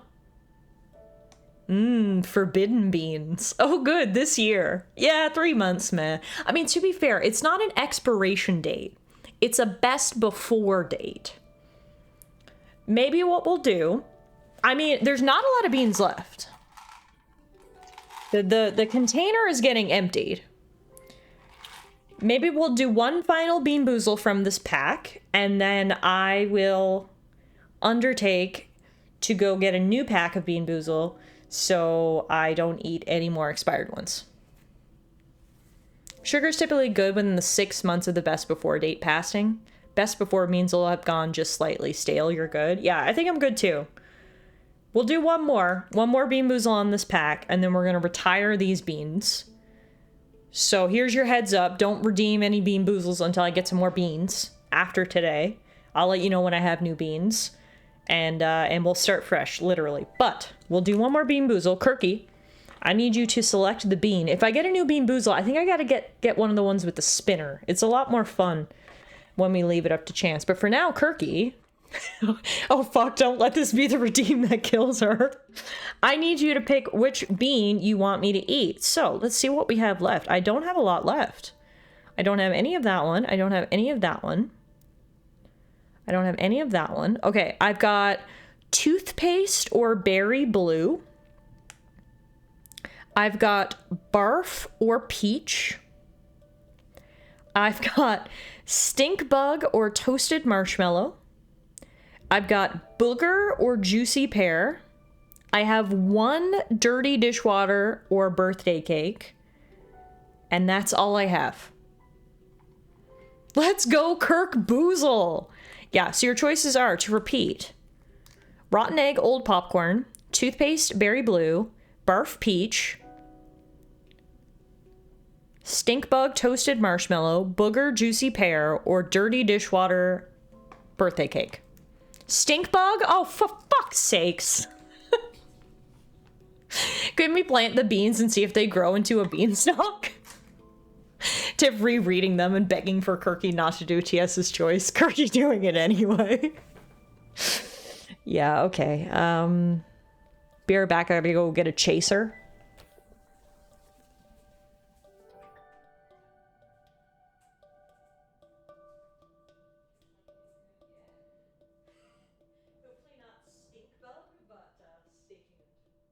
Also, just notice that the beans are expired, so this will be the last bean boozle until I get fresh beans.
Okay, sorry for the delay. As soon as I walked out, Alana wanted to know how you guys roasted me.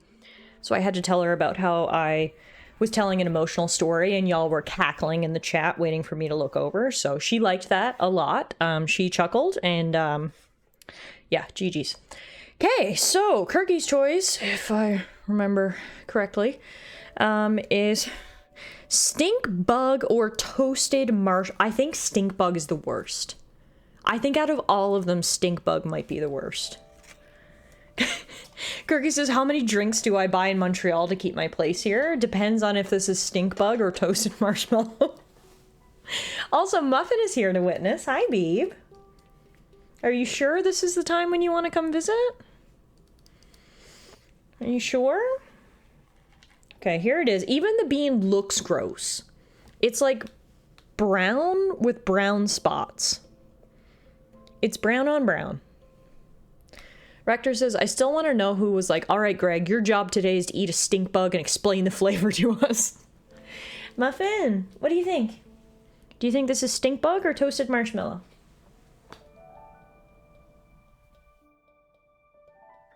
The absolute hesitance makes me think this is probably stink bug. She is hesitant to sniff this thing. You think it's stink bug? Oh god. Oh god. Okay. Here we go, folks. This might be the last stream, and I'm sure my mental health's about to take a hit. Thanks, Kirky. Toasted coconut! Let's go! Still spinning it out because it's very, very, very sweet. But that was toasted coconut! It's what I deserve! Yes! Muffin, you freaked me out. I thought it was gonna be stink bugs. You were acting all weird.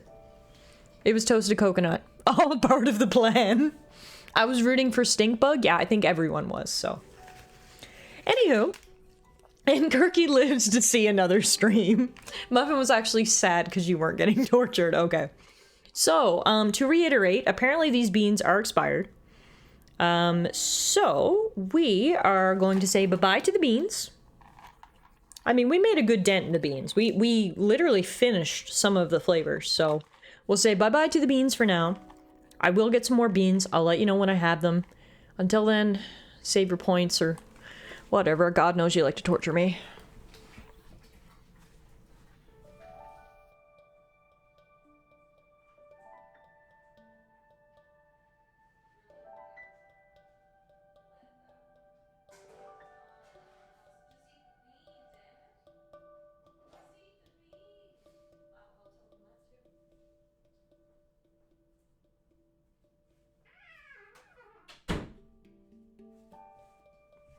I went out to toss the beans, and Alana sat on the couch, and she was like, wow, you really just went on and on and on. Just eat the bean, damn it! So apparently Alana was rooting for stink bug too, by the sounds of it. Jeez Louise. Nothing wrong with a little bit of build-up. She was out there just waiting to hear my reaction. I wasn't giving it to her fast enough. Phrasing? Oh, wrong, sorry, wrong button. Stream's not ending. I hate Kirky, but, you know, not that much. I'm just kidding, Kirky. I don't hate you. Anyway. Back to Hyrule. So, we grabbed the Korok seed up here. And now we've got a shrine here, but judging by the fact that this girl is loving on this ball, I've got a feeling it won't be as easy to get in there as I'd hope. Your skin is so smooth and gorgeous, my little Roscoe. Someone's watching us? Oh, my sweet Roscoe, you're so shy, aren't you? Yes, you are. Why not proudly show off your beaming beauty, my darling? You really must come out of your shell. The person watching looks like he wants something. Maybe he's after... Is he after you? Don't you worry, my sweet Roscoe. I would never, ever, ever let you go. I'm head over heels for my special friend who's been around since ancient times. You're so ancient and special, Roscoe. Yes, you are. Sorry, my sweet Roscoe, but I fibbed a little. The truth is, I want to see guardians. Flying ones, small ones, ones that walk around. I want to see all the guardians in all the world. Not the ones around here that have rusted away either. I want to see fresh and lively guardians. If I ever do get to see them, I may just have to leave you, my friend. Oh, but don't you worry. Getting near a guardian is too dangerous for me. Flying ones, small ones, ones that walk. I'm afraid seeing guardians like that is nothing more than a dream within a dream for me. Okay, funny enough, her name is Loon. Loony Loon. Alright, so if we want to get Roscoe away from her, I guess we're going to have to go take some pictures of some guardians. Luckily, I think I know exactly where to go to find some. If we go to Akala Tower, I think there's a bunch of guardians around here. You know that one reality telly show about people trying to bang cars and make out with waffle makers? They'd love this gal. Yeah, 100%. Oh, is this supposed to be a Castaway reference? Maybe.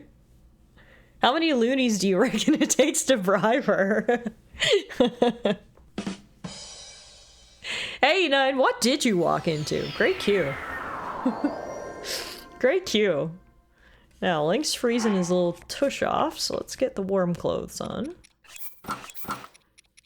Now, like I said, if I remember correctly, I believe there are guardians here. Oh, there's also a lightning storm.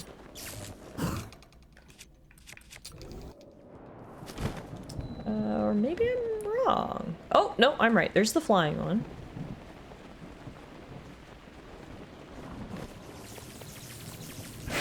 Oh! I got struck by lightning and I'm not even... I don't have any lightning! That's BS. Also, that's the worst picture of all time. Okay. Flying. Guardian Skywatcher. Now we need a big one. And we need a little one. There might be big ones around here, too. See, I usually avoid guardians, so this is going against, like, all of my instincts to instead try to find them. But no, maybe there's just flying ones here.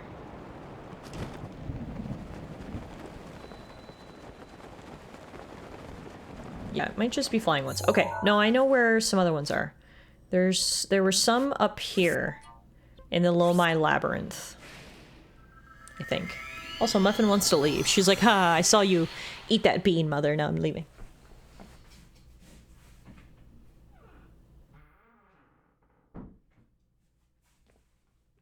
Muffin was here for my pain and my pain only. I remember when I used to be afraid of guardians, then Tears of the Kingdom grab hands happened. Yes. Yes, Noella. 100% agree. I feel that on a spiritual level. Show's over. The princess exits stage left. Alright, I'm gonna have to jump down here, unfortunately. Wow, he doesn't see me somehow. That's a pretty good picture. Alright, so that's 2. Now I need a little one. Unfortunately, I don't know offhand where I might find the little guardians. They might be over in this maze. Let's see. Oh, and if not, that's a good point. One of the shrines I just did, they had some in there. That's a great point, Rector. Let's see if they're in this maze, and if not, we'll try that.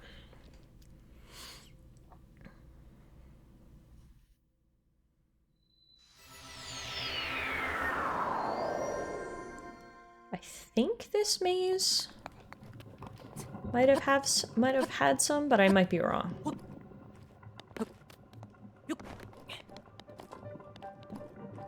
Well, seeing as this maze just opens up into the shrine now because I already completed it, it's probably a bad sign.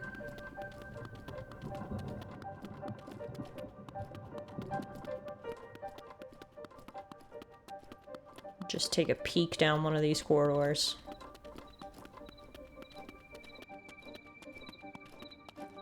Yeah, I don't see them. I like Rector's idea better. If we go back, it was this one, right? Should be some little ones in here. If they respawn. I'd have to assume that they would. But we'll find out momentarily. For anyone just joining us, our count is 675 Koroks. Oh, I missed 666. Damn it. We missed the Devil Korok. And 103 shrines.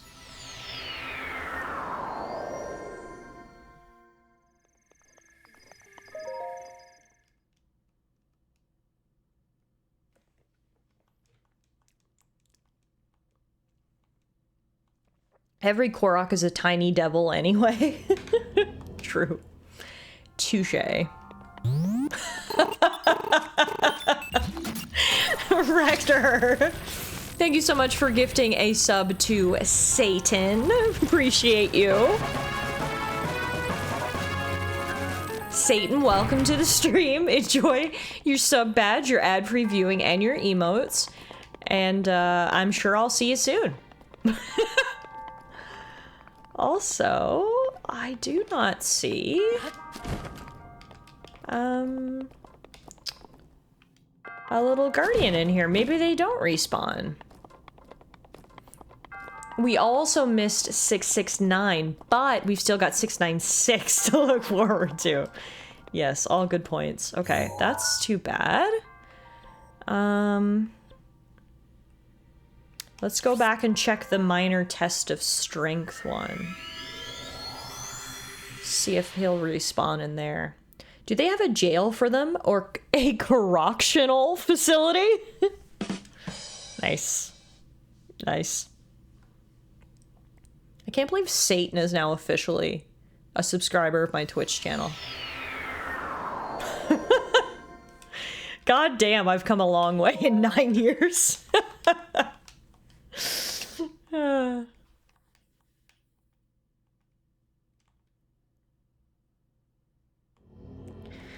Let's see, did this guy respawn? No, damn it. Okay, that would have been too easy. It was a great idea though, Rector. I thought you were spot on there. I'm trying to think now. Where have I seen little tiny guardians?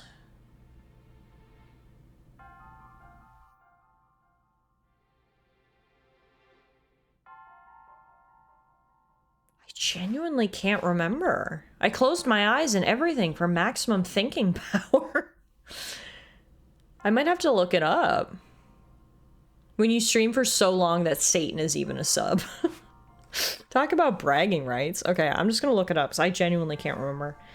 Small guardian location, Breath of the Wild.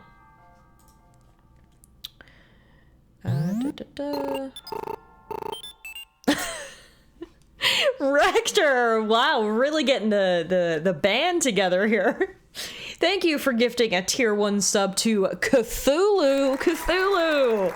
Enjoy your ad-free viewing, your sub badge, your emotes, and for the love of God, keep your fucking tentacles to yourself.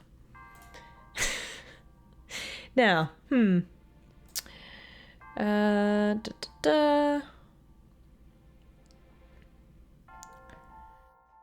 Oh, okay, so apparently the Guardians will respawn in the shrines after a blood moon.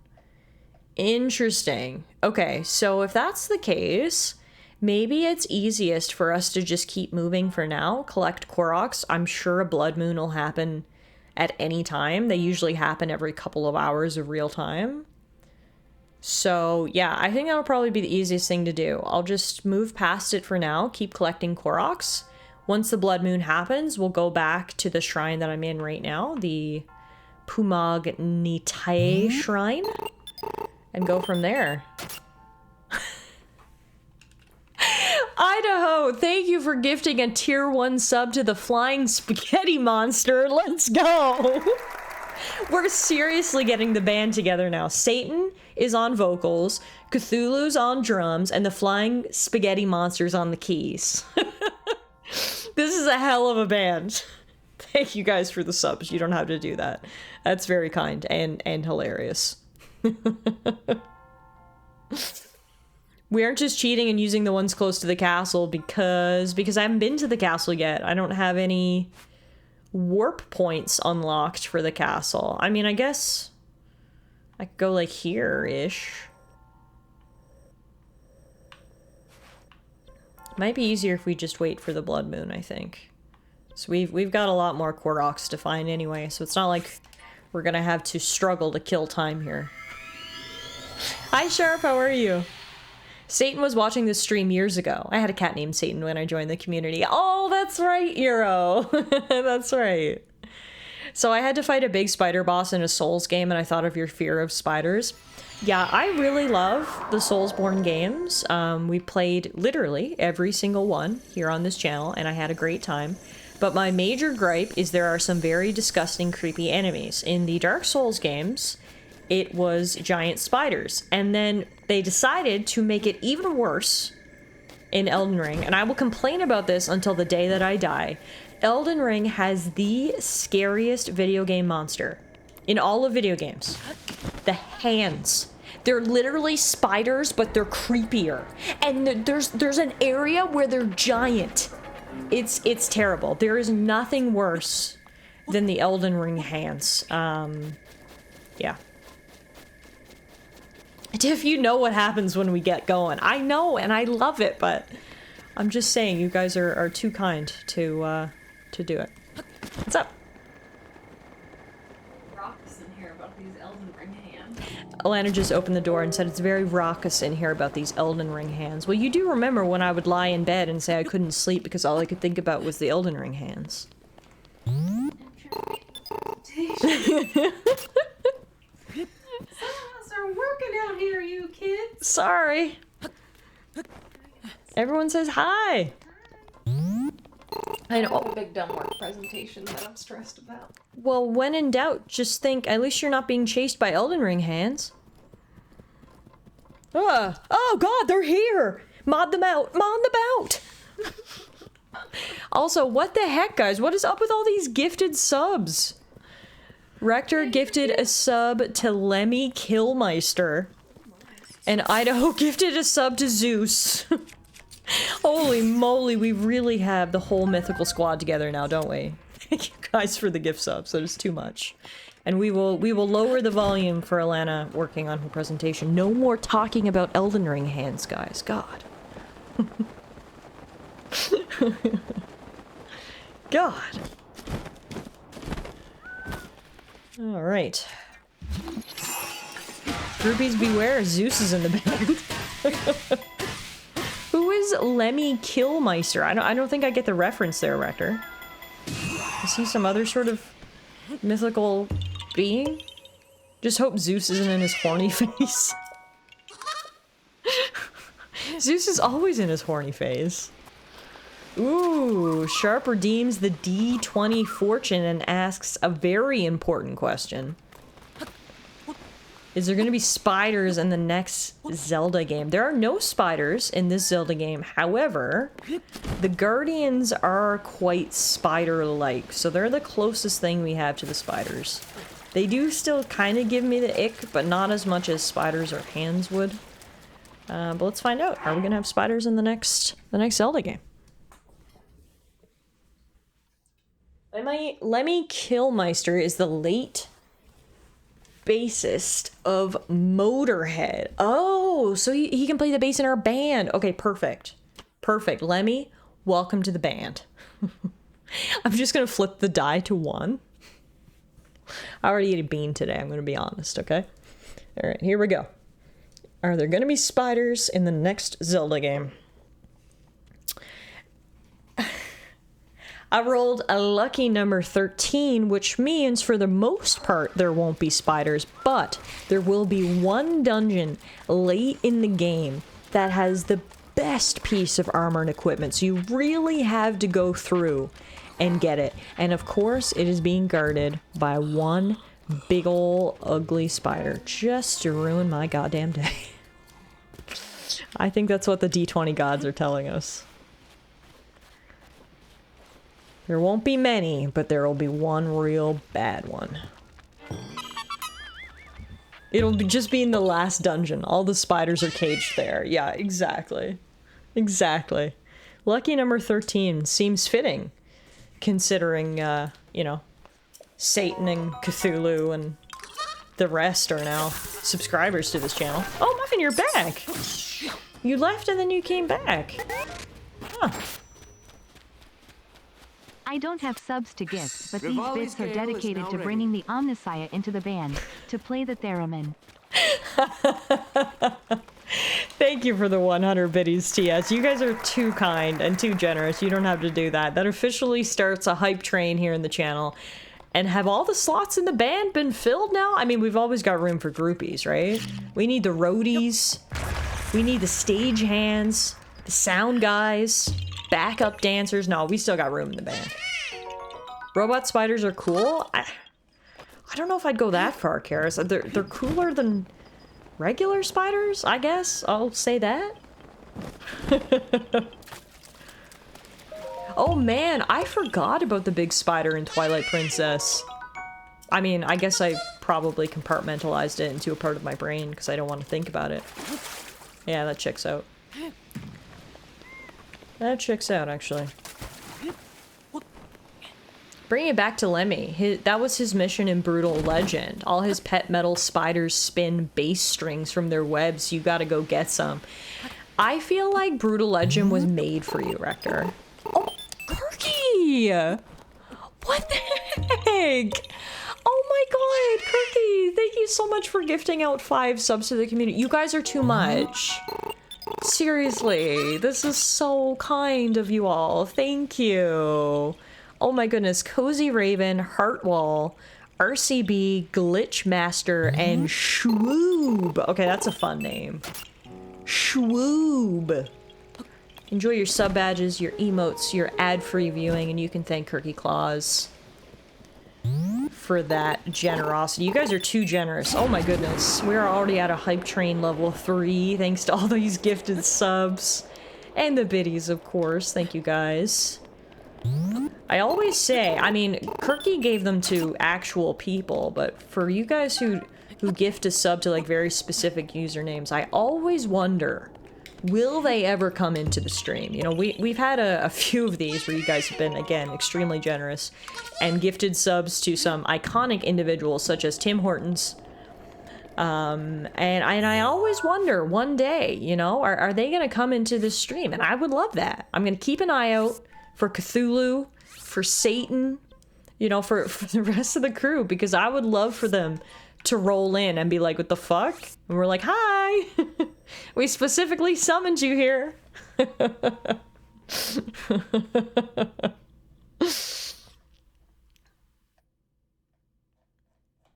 I did have to kill Rom. Oh, I forgot about... Yeah, there are a lot of spiders in the Soulsborne games, aren't there?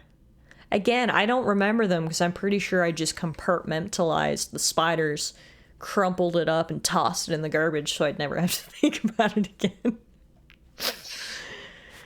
I don't need those memories in my brain. Alright, we're done in this section. So now we're going here. The band needs a cat. I nominate Bastet, the Egyptian cat god.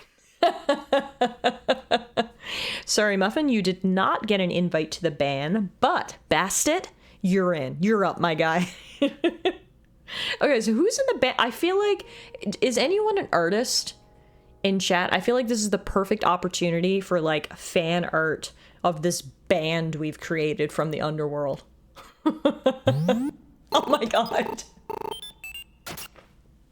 Rector says, see, you say that. And then Rector gives a tier 1 sub to Muffin. Guess what, Muffin?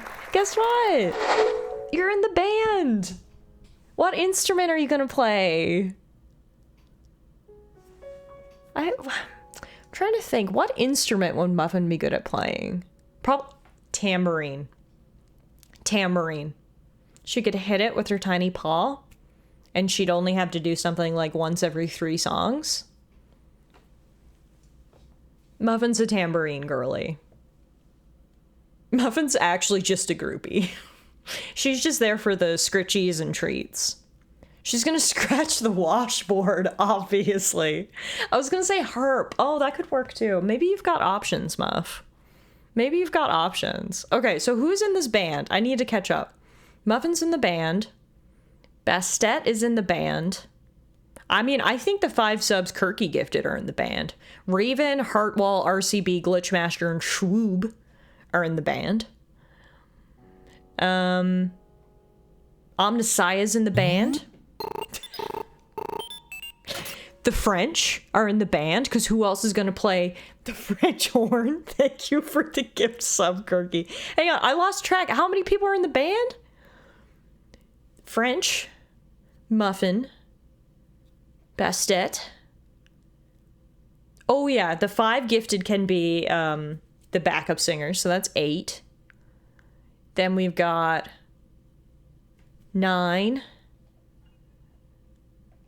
Zeus is 10, Lemmy's 11, Flying Spaghetti Monster's 12, Cthulhu's 13, and Satan is 14. This is a 14-member band. This is a symphony, folks. Yeah, this is not a band. This is an orchestra. Honestly, I love that. Muffin could play the triangle in the orchestra. Muffin, you look so cute right now. I know I'm biased, but like, god damn, you are adorable. And you're in a band. Did you know that? Yeah. She looks so regal. Yeah, she's just, that's my work laptop right there. She loves sitting on it. She's like, ooh, a warm square, perfect. So she just sits there. Also, thank you guys so much for the level 3 hype train. What the heck? Level 3 hype train. That is incredibly generous. And everyone, enjoy your choo-choo emotes. Look what I got. It's like a spiraling duck. Kirky, did you get that one? I don't think Kirky got it. Can I trade him this emote? Wait, is it? No, it's not a duck. It's a... I think it's an axolotl. Yeah, I think so. I've said this before, but the hype train emotes are actually really good. Okay, it's not a duck, Kirky. You're good. Muffin has to be percussion. I like it. It's a screaming axolotl. Yeah. You're good. You're good. Yeah, I've got a lot of hype train emotes, and they're all really good. Let me find them and put them in chat. All the animated ones. I like the spill the tea one. That's good. Cheers. Oh my god, there's so many good ones. There's a salt one? I didn't know I had a salt bay. Holy crap. Look at all these. Thank you, Twitch, for the amazing emotes. And thank you guys for giving them to us. Amazing how the quality of the hype train emotes skyrocketed when they got artists who regularly make emotes for Twitch to do them. I mean, they look great. Okay.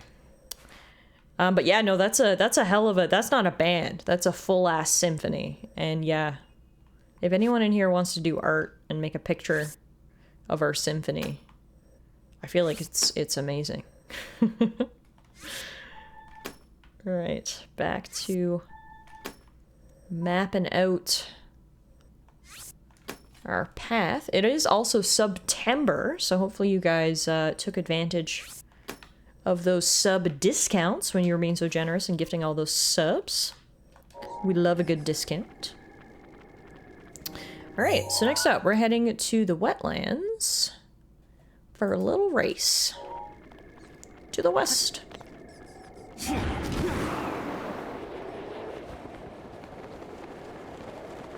To the west, to the west.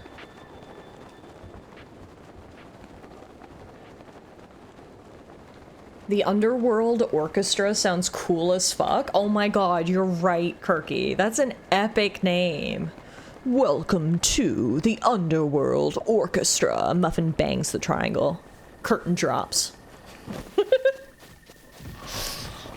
Let the show begin. Muffin, we could get you some, like, eyeliner? Really? Lean into the Underworld Orchestra angle? We could get you a tiny leather jacket? What do you think? Muffin with corpse paint? I think it would be great. What do you think? Bye! Okay, then from here, we're going all the way up here. Fairy lights. You are desperate for the pets, aren't you? I need 2 hands to Korok hunt, sweetheart. I'll pet you after stream. I'll give you lots of pets.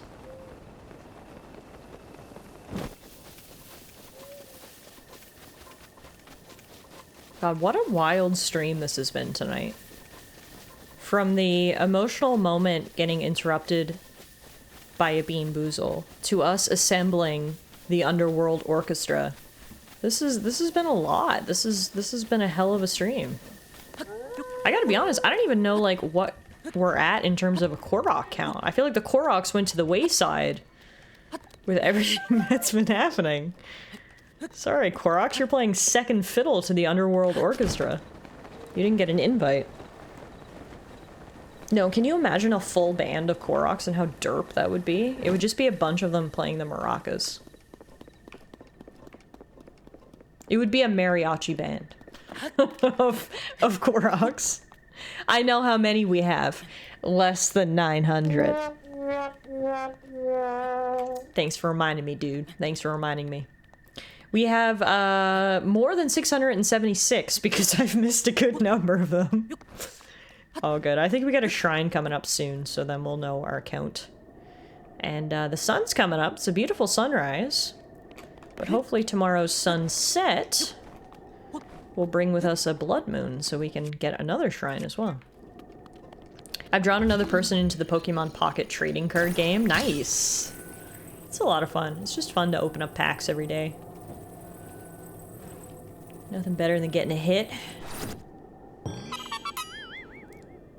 Satan's the headman, and then there's an angel called Muffin on the orchestra. Talk about polar opposites. It's called balance. There's something for everyone in the Underworld Orchestra, okay? You like Satan, you're in. You like angels, you're in.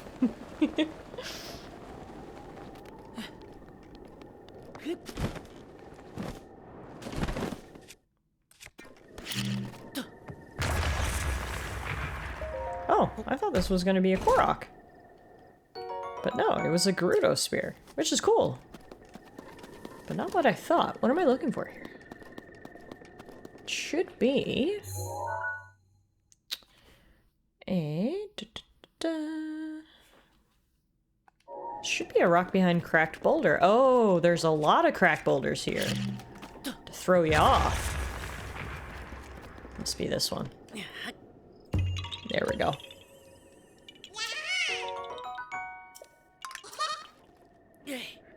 Okay.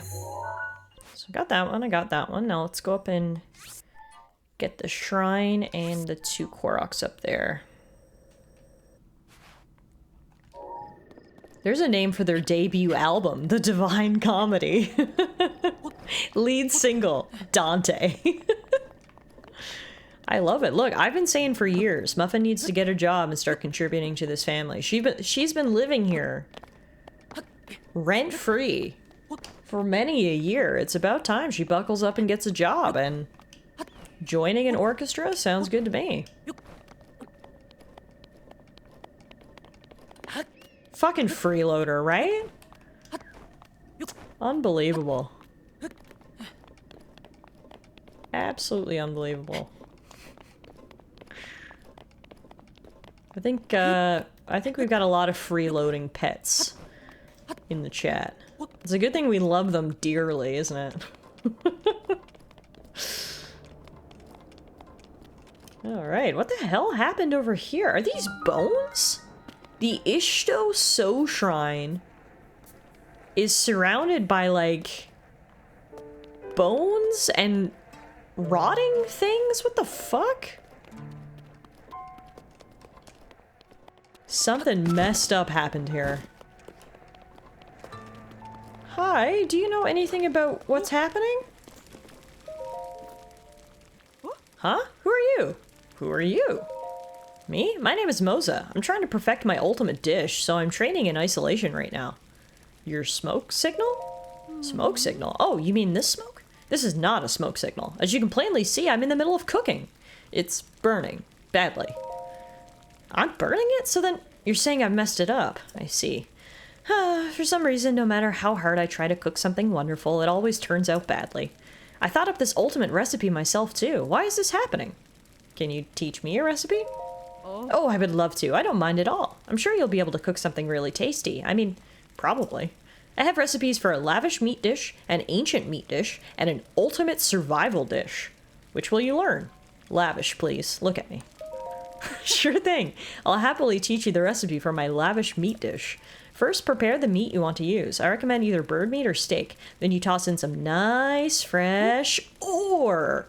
That sounds gross. Hey, that's not nice. Cooking delicious meat with shiny ore is the only way. How else would one create a truly lavish meat dish? Silly? To be honest, what I always end up making is rock-hard food. How did it even get that rocky anyway? Even when I use ingredients I'm certain will be perfect, there are lots of times I still mess it up. Cooking is complicated. Do you want to hear another recipe? Judging by the fact that the lavish meat dish is gonna break all the teeth that I have, never mind. Oh, that's too bad. It was a pretty special recipe, too. I'm sure it was. Wow. Don't touch a thing! I set the heat to the perfect temperature. An amateur like you will only ruin it. Okay, you keep beating it with the ladle, I guess, and I'm gonna leave you here and go into this creepy fucking shrine, surrounded by, as Karis perfectly put it, burned biomass. Huh. Just as honestly, I would have liked to hear the other recipes. I mean, we can ask for them when we come back out of the shrine. Here's our updated count. We're at 103 shrines and 684 Koroks. All right, lady, have fun beating your meat. Yep. Yep. Did Moza cause all this ash and refuse with her cooking? Oh, that's a good point. Maybe that's the burned biomass around me. It's her cooking. Yeah, I like that theory. Somehow Muffin also lives rent-free in the hearts and minds of strangers all across the world, too. Aww. Muffin, do you know how loved you are? I don't think so.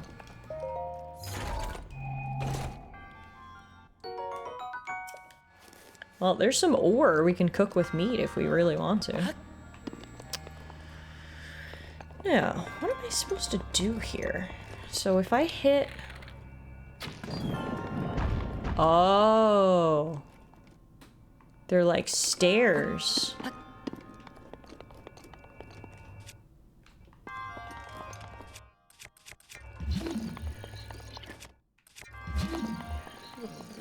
Okay.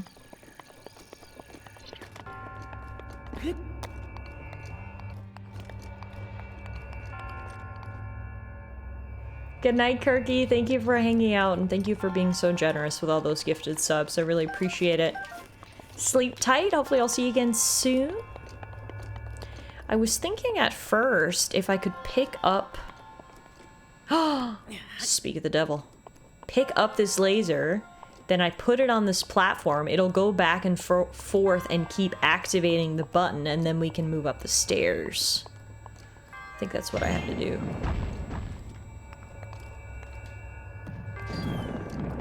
Yeah, this should do it. Muffin's gone? Oh, Muffin's still here, actually. She's, let me wheel her into frame. She went over on her chair.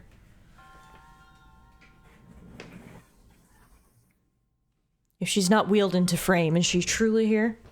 There she is.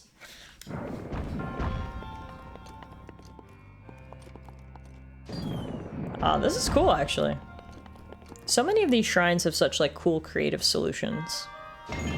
It really is just like one big showcase for the physics engine that Nintendo made in this game. Beauty.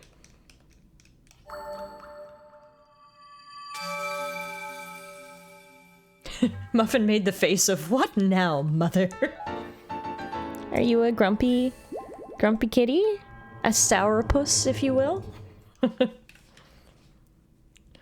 That's Shrine 104. Damn, we are getting really close on shrines, guys. There's only 120 shrines, so we are getting really, really close on that front.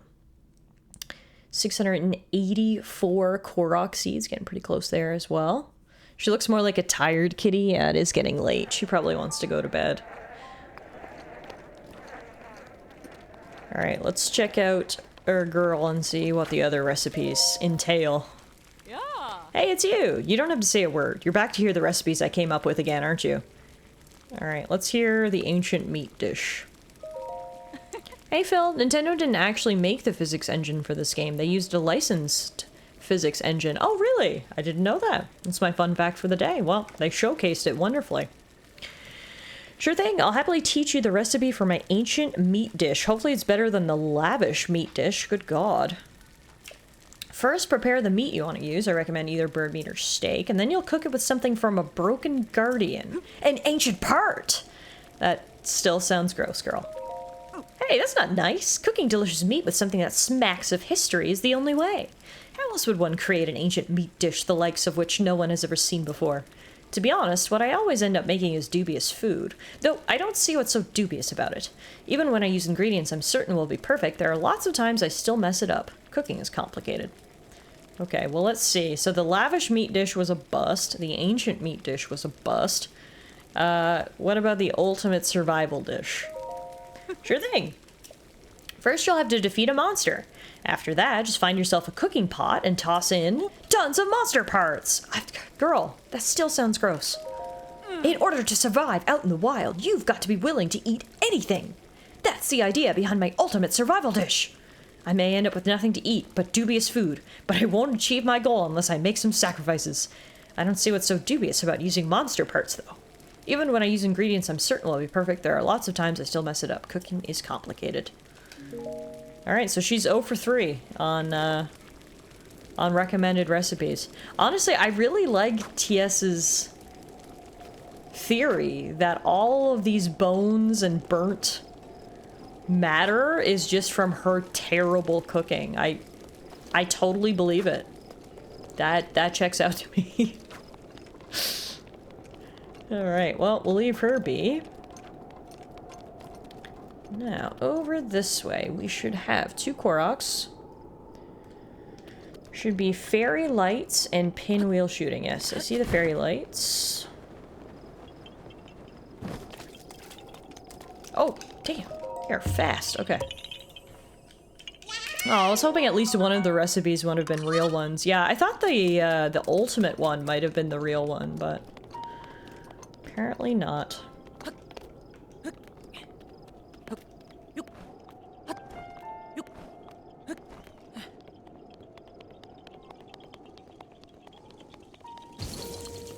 Right. Pinwheel shooting. I'll wait patiently till the balloon comes back to me, because I think it's going all around. I think it would be foolish of me to try to chase it. Come on, balloon. Maybe the balloon's not going to come back. Uh-oh. Balloon?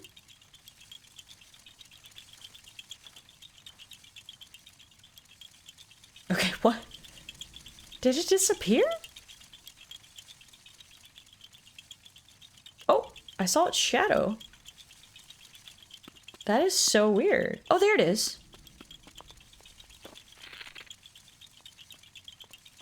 It keeps, like, running away from me. Stop it. I think it's literally just trying to avoid my gaze. I didn't realize the balloon was sentient. I guess the Korok's inside of it? Huh. That was an annoying little balloon. I've never seen that before, where it's literally just avoiding my aim. Like I said, I'm still surprised after this many Koroks that they're still implementing, like, new challenges. That's been pretty cool, actually. You've seen multiple on this stream alone of, like, new unique Korok challenges that we hadn't seen before. Little devils, I tell ya. I just did my first vault in Borderlands 4 and didn't get a legendary. I'm returning it. Immersion broken. I mean, isn't that the whole point of going into a vault? Is to get legendary weapons and epic loot and all that stuff? How are you enjoying Borderlands 4 so far, Death? Give us your little review.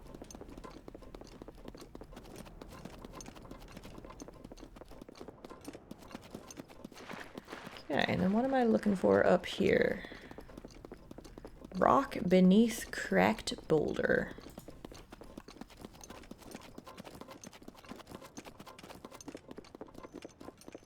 Oh, that's one thing I saw that would piss me off. The loot isn't even guaranteed. It's fucking loot boxes in a single player thing. Oh, all of the loot is randomly generated. Interesting. I can see positives to that because it keeps things fresh and encourages multiple playthroughs. But I can certainly see negatives to that as well. Feeling like you should have a good reward for doing something big and not getting it would be inherently frustrating. Death says, I'm really enjoying it. I agree with Euro that Jack has really missed, but the game has had its moments. Already quoting a few lines with my buddies. Oh, that's good. Sounds like the humor's a lot better than it was in Borderlands 3. And, like, I'm not a prude. I love me some toilet humor. But, like, Borderlands 3, it was, like, too much. It just was not funny. I mean, they created such an iconic villain in Handsome Jack that they almost did themselves a disservice. Because, like, there's no way they're ever going to be able to live up to that. Like, you know, there's only one Handsome Jack. It feels like whatever villain they make, it's always going to feel like a letdown, unfortunately, because Handsome Jack was so good. But again, I mean, it's also a testament. This is high praise, but I think Handsome Jack might be one of my favorite villains in gaming. Like, full stop. So clearly they set the bar extremely, extremely high, right? There's a fine line between funny and cringe. Ain't that the truth? Ain't that the truth? And comedians have to toe that line, and sometimes, yeah, they step over too far. They changed the way that bosses can be farmed now, so getting legendaries isn't that bad. Okay. It's so true, they made one of the best villains in video game history. Not a lot is ever gonna come close. Yeah, he was just like... Again, it's like catching lightning in a bottle, right? Like, he was just so good in so many ways that I don't know how they ever followed up. Which is a good thing and a bad thing, obviously. It's great that they created one of the most iconic villains of all time. But bad, because by creating him in Borderlands 2, by creating him so early in the franchise, it feels like they're always going to be chasing the ghost of Handsome Jack in a way, right? Yes as fuck, I kind of want to replay Borderlands 2 now, right? Me too. They did the good villain thing where he's sort of a goofball, kind of like Voss in Far Cry 3. Exactly. He's an evil prick, but he's kind of funny sometimes. It's funny you say that, Rector, because I think Voss is one of my favorite villains in video game history as well. It's like you want to strangle him, but you're going to be laughing while you do it, right? Like, it's a very delicate blend. Because again, you go too far one way and it's just cringe. You just want to strangle him. But when done correctly, it's good. God, honestly, that makes me want to replay Far Cry 3 too. I loved Far Cry 3. Oh my god, how much time did I put into that game? It was incredible. No, I played Far Cry 4 as well. I was gonna say it was the last Far Cry game I played, but that's not true. I played Far Cry 4 as well. But Far Cry 3 was just a fucking masterpiece. And it just came out at the perfect time, because it feels like nowadays, like if I went back to Far Cry 3, I would be like, oh, this is a lot of like climbing towers, unlocking the map, a lot of the very standard video game fare that we're used to. But at that time, all of those mechanics were fresh and new that I wanted to climb up every tower to unlock every map. You know what I mean? Like, it was the perfect storm in a way, what they did in Far Cry 3. And it doesn't play so nicely on modern systems. It's kind of a bitch to run well now. Oh, that's disappointing.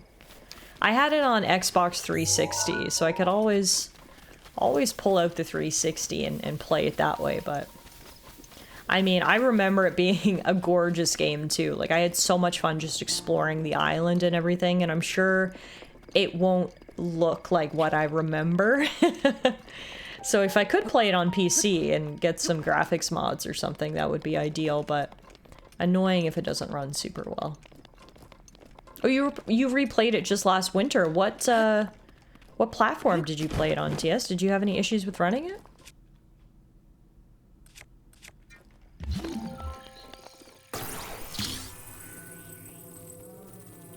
Okay, this is interesting. All of these are different. No, they're not. Oh, it's a pattern. That's what we had to do.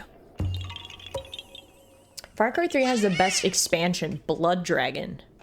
I don't know if I ever played the DLC. I've literally got to look that up, because that doesn't ring a bell. Blood Dragon. Oh, no, I never played this. This does not look familiar to me. It's a standalone expansion to Far Cry 3, and technically the 7th overall installment in the Far Cry series.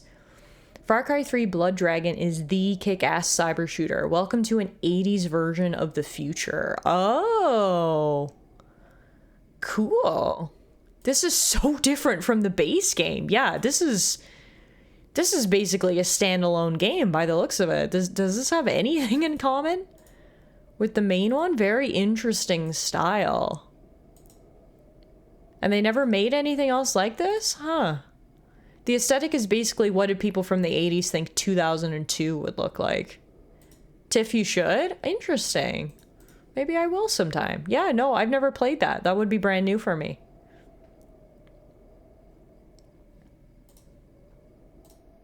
I think the worst thing that stood out to me was there was no way to change FOV.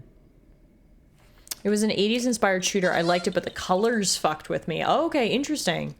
Blood Dragon started as an April Fool's joke. Then they said, fuck it, we'll make it.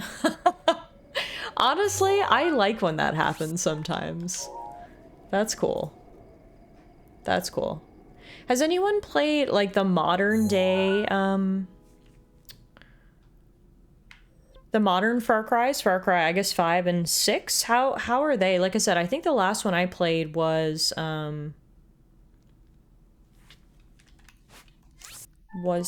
4. Yeah. So I don't think I've played 5 or 6. 6 was kind of meh. 5 was fantastic. Okay. That's good to know.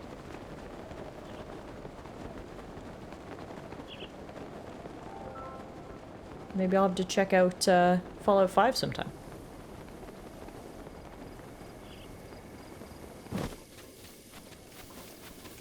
Fallout. Far Cry. Got my games mixed up. Got my F games mixed up. Far Cry New Dawn was also good. Is that the, like, prehistoric one?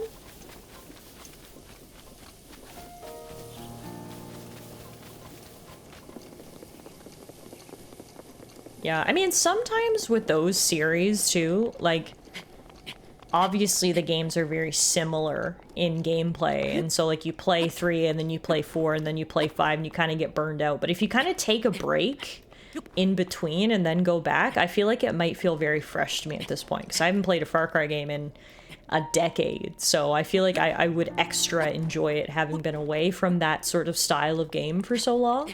Sort of like Assassin's Creed, like, you kind of play one every 5 to 10 years and you love it, but if you played it every year, you wouldn't love it, kind of, if that makes sense.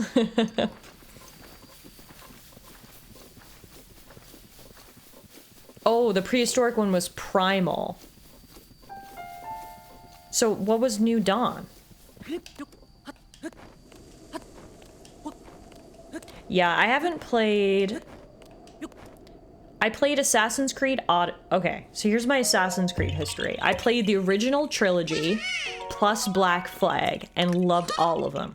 That was like peak Assassin's Creed for me. After Black Flag, I stepped away from the series. I was like, this is too much. The games were getting recycled. They were coming out too fast. They were getting bad reviews. I returned to the series with Odyssey and loved it. Loved Odyssey. And then I played the follow-up one. Fuck, I'm blanking on the title. What was the one that came out after Odyssey? Takes place in what is now the United Kingdom. Look it up. No, not Mirage.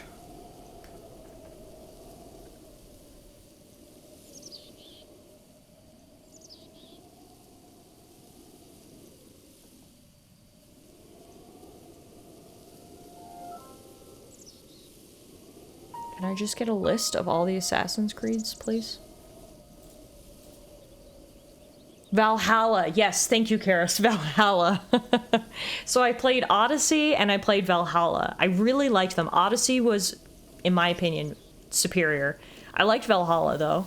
And then, again, it got to the point where it was like they came out with another one the next year, and I was like, okay, no, I'm kind of burnt out now. So I played, like, the original 3, then I took a break, then I came back for Odyssey and Valhalla, and now I'm kind of on a break again. That's where I am when it comes to Assassin's Creed. Because, yeah, it's a similar thing. Well, oftentimes with long-running franchises like that, it does get to a point where it starts becoming just... every year you're getting a new game and they're not well optimized and they're basically just recycled content. And it gets to the point where like gamers have to stop playing the games for the developers to take a step back and be like, okay, we need to refresh. And I feel like that happened once in Assassin's Creed, and then I came back to it, and now it's kind of getting a bit tired again, and I feel like I need to step back and wait for them to sort of like refresh things before I go back. And in the additional vein, it's like I can only play the same game so many times. Like I can't play this type of game every year. So maybe if I step away from Assassin's Creed for a couple more years, then I go back, I'll love it again because it'll feel fresh and new, just like we were saying with Far Cry. But that's basically where I am with the Assassin's Creed series. Did Odyssey have anything to do with the protagonist? Let's be honest. Lizard. COD is the prime example. Yeah, exactly. I play a COD game like once every 4 or 5 years, and I have so much fun. And then I put it away, and I don't play it again until they do something different. Then I go back, and I have a blast. It's great. All right, how many Koroks am I at? Do we have an up-to-date Korok? I'll just travel over here, and we'll find out.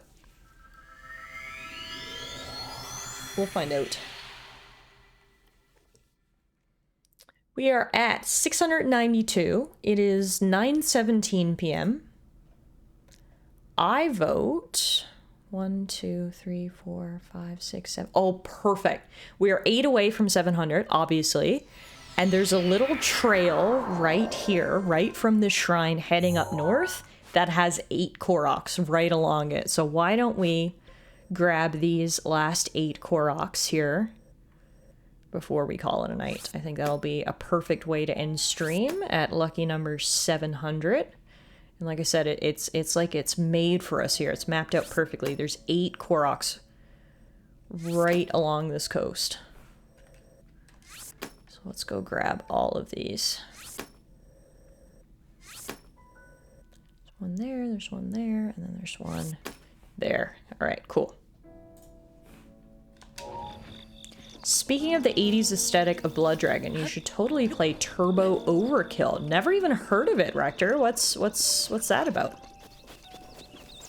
I'm excited for Ghost of Yotai. I'm insanely excited for Ghost of Yotai Death. I think it's been my most anticipated game all year. I really, really cannot wait. I loved Tsushima so much, and from what I've seen, this is just going to be more Tsushima, which is fine by me.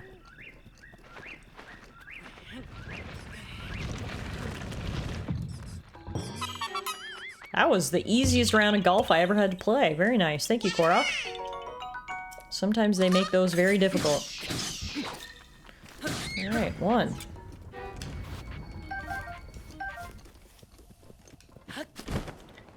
And then over here should be acorn in tree. Acorn in this tree?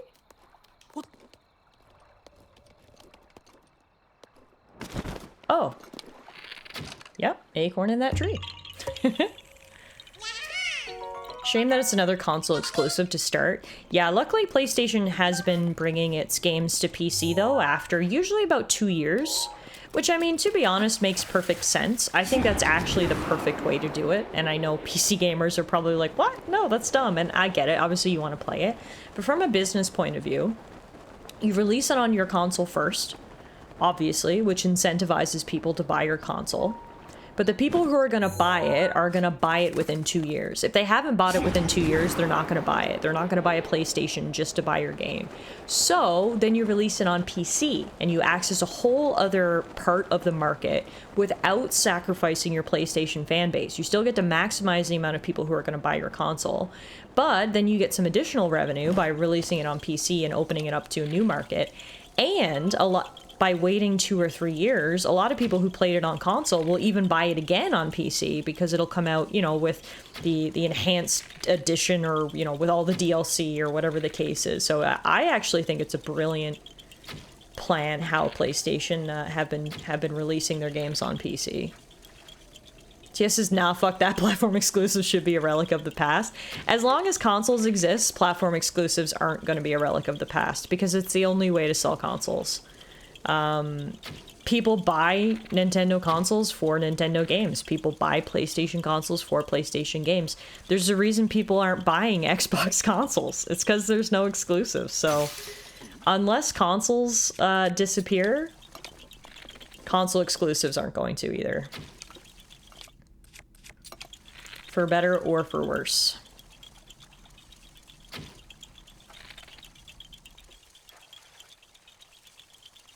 Also, holy crap, these balloons, I cannot hit them.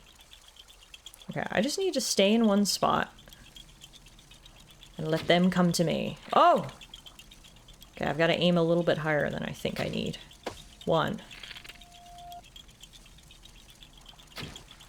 2. Oh! So close. 3. On my last arrow, too. That felt satisfying. Also, Rector is telling me about the Turbo Overkill game. It's an indie retro FPS made by like 6 people. It's basically Doom meets Blade Runner. You play as Johnny Turbo, a street cleaner, fucking up dudes. You get a bunch of cybernetic enhancements, chiefly a robot leg with a chainsaw on it that you scoot on. It's super fast and fucking awesome. Wow. I mean, sell me a game in 4 sentences or less, Rector. You've certainly piqued my interest. I feel like you would be very disappointed to hear this because I feel like you really like Doom, but I've never played a Doom game. Please don't hate me. I threw the trailer in Discord for you. Okay, awesome. I'll check it out after stream. Oh, we've got another... Oh no. Got another golf one here, but this one might be dangerous because if I miss the hole, it's going right into the ocean. Hey, I said earlier, can we bully you into playing all the Dooms? I mean... I said earlier how I've been bullied into playing many a game. And I like trying out different games on stream and all that stuff, so I kind of got to put my money where my mouth is and play Doom now, I think.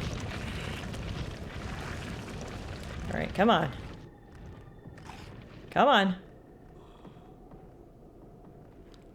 Yes! Hole in one!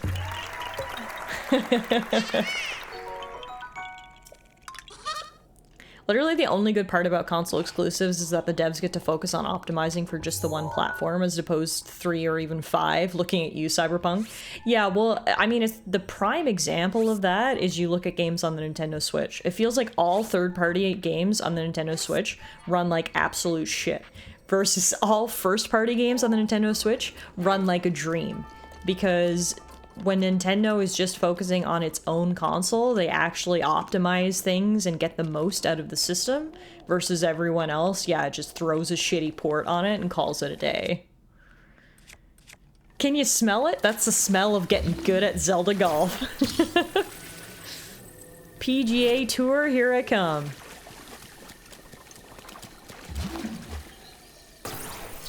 Yeah, looking at the Switch specifically, it's so crazy. Like, again, you'll get third-party games ported to the Nintendo Switch, and they can barely run. And you look at Breath of the Wild, and it's like Nintendo made this game. This is a launch game. This was technically a Wii U game. It's a game with a map this big, and it runs this good, and plays this good. And it's like, so for anyone who's ever, like, brings a shitty port to the Switch... I always just shake my head because it's like, Nintendo made this happen. If you had put a little bit of time and effort into optimizing this, you could have made this happen too.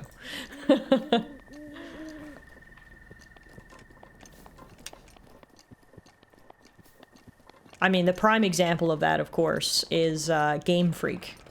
Which is stupid because Game Freak is a first-party developer, so there was no excuse for this to happen. But obviously, Scarlet and Violet was an atrocity when it came to performance, but that was a game only that came out for the Switch, so there was absolutely no excuse for Scarlet and Violet to be as horribly optimized as it was, but I think that was just a case of laziness and this game is going to sell like hotcakes no matter what we do because it's Pokemon, and yeah.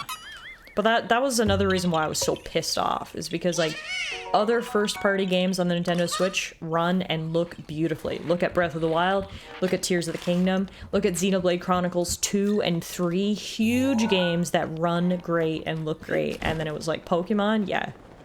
A steaming turd. I'm not bitter about it, as you can tell.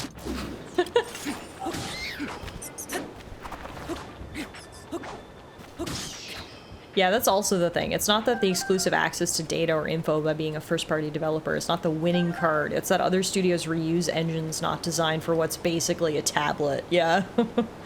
The absolute travesty was that Scarlet and Violet was made even worse by how awful it looked on top of the poor performance. Yeah, it just, like, really had nothing going for it. It had some good Pokemon designs. It had a really nice story. It actually had, like, a story and character development, which was good. I liked the new Pokemon, but graphically, performance-wise, it was just terrible. Okay, there should be a magnesis puzzle here. I can't tell where it is, though. Wait, is it a magnesis puzzle? Rivali's Gale is now ready. Thank you. Yeah, it says it's a magnesis puzzle. Kind of looked like it was underneath the waterfall, but it must be up here.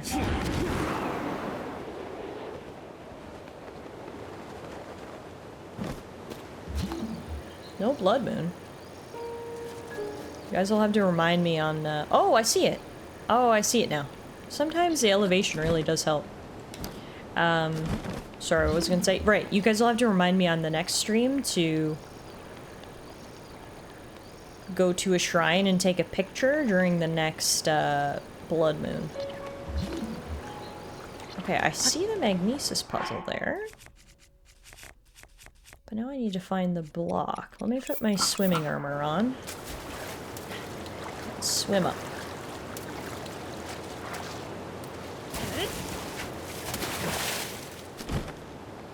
And now Game Freak's making that non-Pokemon game. Yeah, I'm very interested. It's like a Monster Hunter style game that Game Freak's making, which is different, obviously. So those are if you're wondering, the pink glowy things right there. No, those are chests. Oh, look at this. The other block is all the way over here. Huh.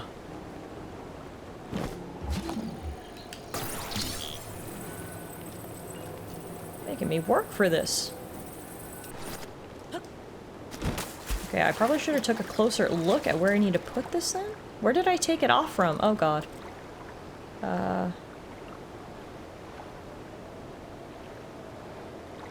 Oh, it's rotated too. So 1, 2, 3, 1, 1, 2. I'll just try it in a few different spots. It's fine. Oh no. Please don't sink too far. Okay.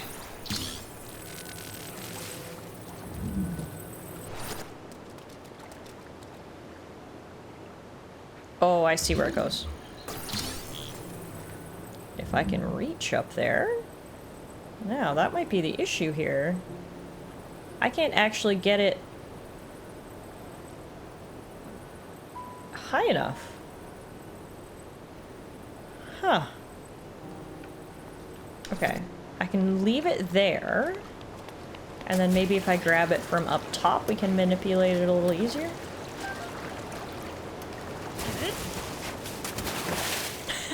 A Twinkie paparazzi rocks up to a shrine. Yo, any spindly-legged motherfuckers around? I'm after a scoop. Not the spindly-legged motherfuckers. That's hilarious. I don't know if I'm gonna be able to access it from here.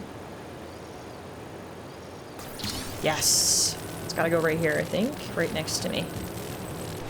Yes! There we go. Alright, one more, guys, and we're at 700.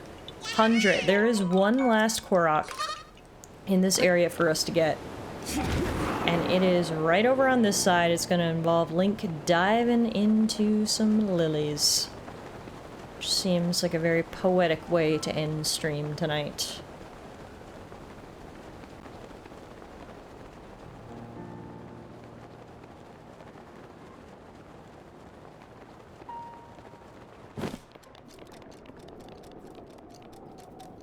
Now, normally you can just dive right off the side of the cliff, but it looks like here they're gonna make us actually, like, float in. So that's different.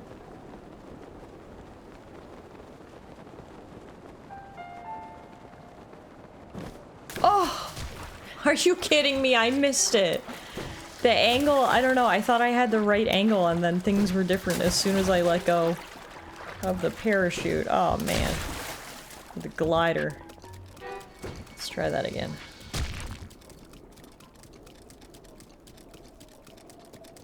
Your view is kind of distorted, so I think I need to let go a little earlier than I think I do. I'm gonna hover like straight over like this. Now.